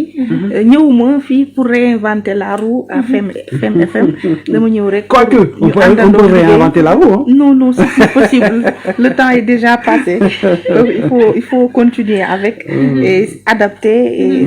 s'adapter oui bien sûr donc dama bëgg ñun ñëpp ñu liggéey jàppante c'est une famille on est là pour la réussite on est là pour booster la radio ñun ñëpp ensemble on le fera parce que du benn moo koy def ñun ñëpp ñoo koy def loolu mooy doole donc Abdel man Amina ñi nekk ci kër gi Alassane tout le monde nanu jàppalante et aussi ñu dooleel ki nga xam ne moo sos kër gi une grande dame une femme très courageuse très entreprenante mënoon na ni li may woy rek doy na ma mais tey bu créer lii c'est pour favoriser la création de l'emploi mais aussi jéem a dëggal li nga xam ne mooy emploi des jeunes participer ci essor national bi nga xamante ne moo jëm ci jox ndaw ñi liggéey kon kooku liñ mën a def rek mooy fexe ba lii mu fi teg ñu wan ko ne ko luy dem la lu mën a jóg la te ñun dinañ ci jàpp ñu àndandoo jógandoo parce que mooy suñu mbégte mooy suñu fierté ñun ñëpp mais aussi mooy doon lii gën ci ñun ñëpp bu doxee mu dox ci ñun ñëpp te ñaanuñu yàlla safaan wi kon nañu àndandoo liggéey ñëwuma pour ne man la nii la wala naa la damaa ñëw rek pour ñu bokk ci dynamique de groupe bi et d'équipe bi ñu avancer ensemble à l'américain rek comme niñ koy waxee esprit d'équipe moom fu mu am respect am fa encore une fois respect am fa lépp am fa dóorandoo xàccandoo je mënuma gis lu tax du ñu jëm ca kanam duñu esprit de partage de collaboration de solidarité voilà côtoiement profaay bu amee il faut pas ñuy jéem di rus di dem ci nit ki naan kaan lii ak lii même tey ji je dis que sax fu mbooloo du daje réeroo mënta ñàkk mais saa yi boo réeroowee ak nit nga liggéey ak moom xoolal benn moment boo leen nekkee sal nga woo ko diwkat lii ak lii ak lii sans que compter lii dañ ciy juyoo dañ ciy xuloo ngeen leeroo ngeen ànd ci jàmm liggéey bu jotee ngeen ñëw liggéey bu danee lii kat baaxul defeel nii nga topp ndigal boobu noonu te xam ne ki la ne sangul sa taar la bëgg bul xool ne mukk dala bañ en tout cas moi man moom je suis ouverte li may wax tout le temps rek nit yëpp ci lu ma defee lu baax nañu ma woo ne ma baax na bu ñu ma defee lu ma defee lu safaan aussi nañu woo ne ma li nga def kat safaan na prochaine fois gérer ni ndax loolu mooy tax nga mën a jëm ca kanam loolu mooy tax tey nga mën a am peut-être li gaaw la am tagguma kenn loolu mooy mën a tax nga toog tey fi nga xam ne Ndeye Fatou toog na fa fi nga xam ne yow toog nga fa ak keneen ak keneen ak keneen donc loolu rek la te liggéey rek mooy dëgg aussi lu dul liggéey moom dara am en tout cas démb bi ma ñëwee Abdel daf ni ma je peux fermer ton bureau ma ne la noo bàyyi noonu sama bureau du tëj bëgguma ko sax fermer ku bëgg a bàyyi mu ubbeeku ku ñëw dugg ku bëgg génn oui c'est ça libre d'accès libre d'accès l'esprit de partage de solidarité bi loolu laa bëgg ñu am ko entre nous bureau buy tëjow yooyu du ma ko def dama koy ubbi rek mu doon laisser aller bi ku ñëw dugg ku ñëw génn parce que noonu la war a mën a demee ñëwuma pour fermer wu ci sama benn coin dama bëgg ñu àndandoo jaxasoo liggéey concentré wu sur l'essentiel et puis ñu mën a jëmale mbir yi kanam te loolu sax nag nañu waxante nañ ko wax milieu média li may wax tout le temps si bureaucrate la ñuy dégg monsieur madame vous voulez ceci mais milieu média journalisme comme animation foofu frère consœur la gis bi ngay jaar ñëw voilà comme porte yi tëji man de fi ma jaar yëpp musuma gis saxay buntu DG yi tëji xanaa peut-être ñi nekk ca kaw a kaw mais ñi entre ref chef yeeg yooyu noonu da ngay ñëw fëgg dugg des fois sax nga gis li may wax tout le temps doon naa la ko nettali da ngay teg sa big sax gars yi jël dem seen yoon ngay ñëw di laaj ne la fii la xar yi jaar fii la yi jaar donc loolu doo xeex mais parce que loolu noonu tey da lay jàngal àdduna nga xam ne lépp esprit de partage donc tey bëri nañ foo xam da ngay tëj sa bureau doo sax ñeme approché nit ki da ngay romb donc macha allah daal ni mu commencé nii ñu ngi ñaan yàlla mu yeggalee ci noonu ci jàmm ak salaam ku ci nekk atteindre sa objectif te yàlla mosal ñu ci seytaane loolu rek daal moom lañu doon wax en plus raison de plus lu tax sax ñu daal di fi toog teg le débat sur la femme c'est parce que tout simplement borom kër gi comme ni ngeen ko waxee sànq son combat donc le plus visible son combat c'est pour les femmes en fait donc combat boo xam ne da ko yàgg mëne bi mu nekkee ndaw ba léegi combat boobu sax moom moo jëmmal rajo bi moom moo tax rajo bi exister donc ce combat là c'est via les ondes de la 87.9 et inchallah taala comme ni ko ñëpp amee envie on va essayer de mener ce combat là de notre manière c'est vrai que cette manière là elle est commune donc xam nañ ne jigéen dafa war nekk au centre du débat inchallah taala on va la mettre au centre du débat nag ne ko nag léegi sas baa ngi nii yow bii soxna léegi demal boo jaaxlee rek gestu ñu ngi si ginnaaw di la pousse donc toutes les femmes muy madame la directrice muy soxna Amina benn jour sax daan nañ waxtaan mu ne ma je veux mettre la femme au devant de la radio mais ma ne ko tant mieux c'est le vœu c'est mon vœu pieux man su ma sayoon jigéen yi jiite donc tant mieux voilà donc c'est que la comment dire que la fête commence quoi à l'instant donc voilà car machallah mu nekk contentement encore une fois di defe naa ne auditeurs yi kontaan ngeen ci baax c'est vrai que wane wu leen quoi sentiruma leen de auditeurs yi da ngeen kontaan ci xanaa doo leen ne dalal la jàmm madame la directrice nag xanaa au moins mooy ñu continuer rek ne décentraliser affaire bi ba nit ñi mën a am fit jigéen ñi ak xale yi mën a am accès parce que waxtaane woon naa seeg sax ki représenté woon ministre de la femme bi ma ko waxee nee na ñu ngi ciy xalaat ñu ngi ciy dem jox ay jéego laataa ñuy dugg ci région yi ñu commencé ci yeneen région yi ñu commencé ci Dakar décentraliser ko après ñu jéem a xool ñoom nan lañ koy demee ba sax village yi parce que des fois dañ ci village la ñuy gën a gis ñuy étouffer affaire yi ci biir kër yi donc ñu mën leen sensibiliser waat gën a waxtaan ak ñoom gën leen jege ba ñuy fippu mën a ñëw kon jigéen ñi daal nañu am fit nañu ko am te xam li ñu bëgg ak lu mu metti ak lu ñu leen teg ak lu ñu leen def nañ dem wax ko parce que boo ko waxee déjà rek soulagé na la rawatina nag bu ñu defee justice mais boo toogee campé fi nga campé amoo fit même bu say wayju ne bul ko wax jugal nga dem amal fit bi parce que boo ko waxul am justice yaa ngi tax keneen di ko ñu koy def teg keneen di ko tegaat keneen donc wax ji ak fit bi nga dem révolté wu dindi ko loolu moo ñu siy mën a jëmale kanam donc loolu daal laa amoon li may wax rek pour tëj absolument am na solo absolument te boo ko deful sax en fait am nga part de responsabilité ci yeneen actes yi c'est vrai que qui ne dit rien consent donc bu fekkee ne yow da nga noppi dafa mel na nga d'accord ci li waajooju def ci ñaawteef donc fexeel si kéem kàttan da ngay takk sa fit rek daal di am dépassement de soi c'est pas facile yombul man mi koy wax nii peut-être que bu fekkee dafa maa daal dama am dépassement de moi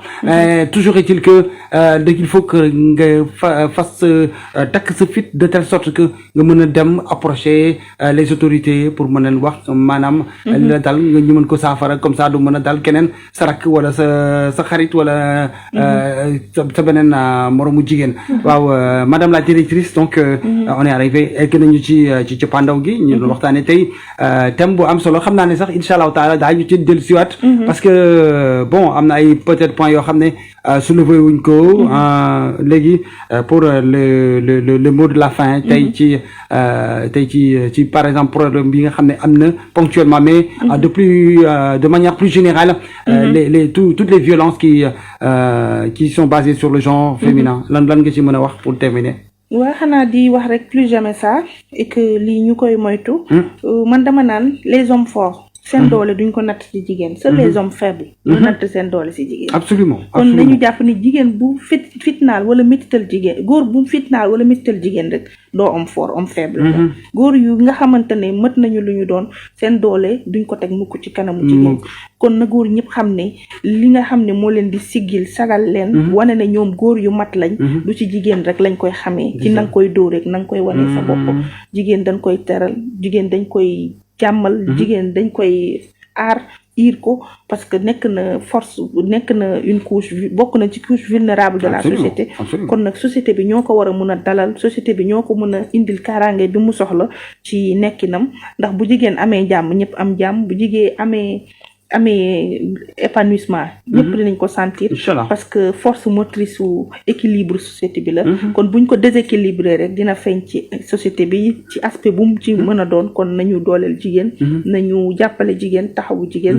te jéem a doon ay homme fort ñi jël jigéen di leen dóor ñu xam ne li muy def du ndam du fulla du fayda du jom te ku leen ci fekk dina leen xeeb dëgg la walaay te méttital jigéen sax du rek dóor boo xam ne physique la yenn saa dina nekk psychologique morale wala violence verbale yooyu yëpp ay méttital yoo xam ne dina dal jigéen te mu koy muñaale te nag vraiment trop c'est trop Mao Sidibé nee na bu dee danga yaa ko ëpp doole dama jaayante ko ci ring bi te muy dëgg oui carrément fekkee ne vraiment da nga ay yor doole yoo xam ne mën nga ko monétiser waaw saa yi nag demal arène ba bala dee fii di xaar ku ko tracé foofu nga koy wane waaw wala nga dem king boxing waaw kay bu gën a da ngaa mën a MMA bi nga xam ne ci biir kaas ngay nekk mooy bu metti bi nga xam ne dooram koy ngoon yooyu yëpp ay façon d'avoir de l'argent là oui alors nee na il est prêt pour aller à MMA quoi benn instant alors waaw mais man maa ngi leen di gërëm di leen jaajëfal bu baax merci beaucoup voilà donc on a eu le plaisir moi j'ai eu le plaisir de partager ce plateau avec vous j'espère que ce ne sera pas la dernière fois je vends la mèche tout de suite ou bien ma xaar ba ci kanam on commence les hostilités tout de suite avec les informations wala ñuy bàyyi ba dañ ko def sotti xam sotti xam comme sotti xam ok d'accord donc 13h50 dañuy pirate ok d'accord kon pirate ma leen donc maa ngi leen di ñaanal auditeurs yi une très bonne journée inchallahu taala donc Jaco bu si kaname Alou aca jaajëf merci beaucoup et à tout à l'heure 16h dans Alou Alsan à 16h pour Platine Africa avec Abdel Malik.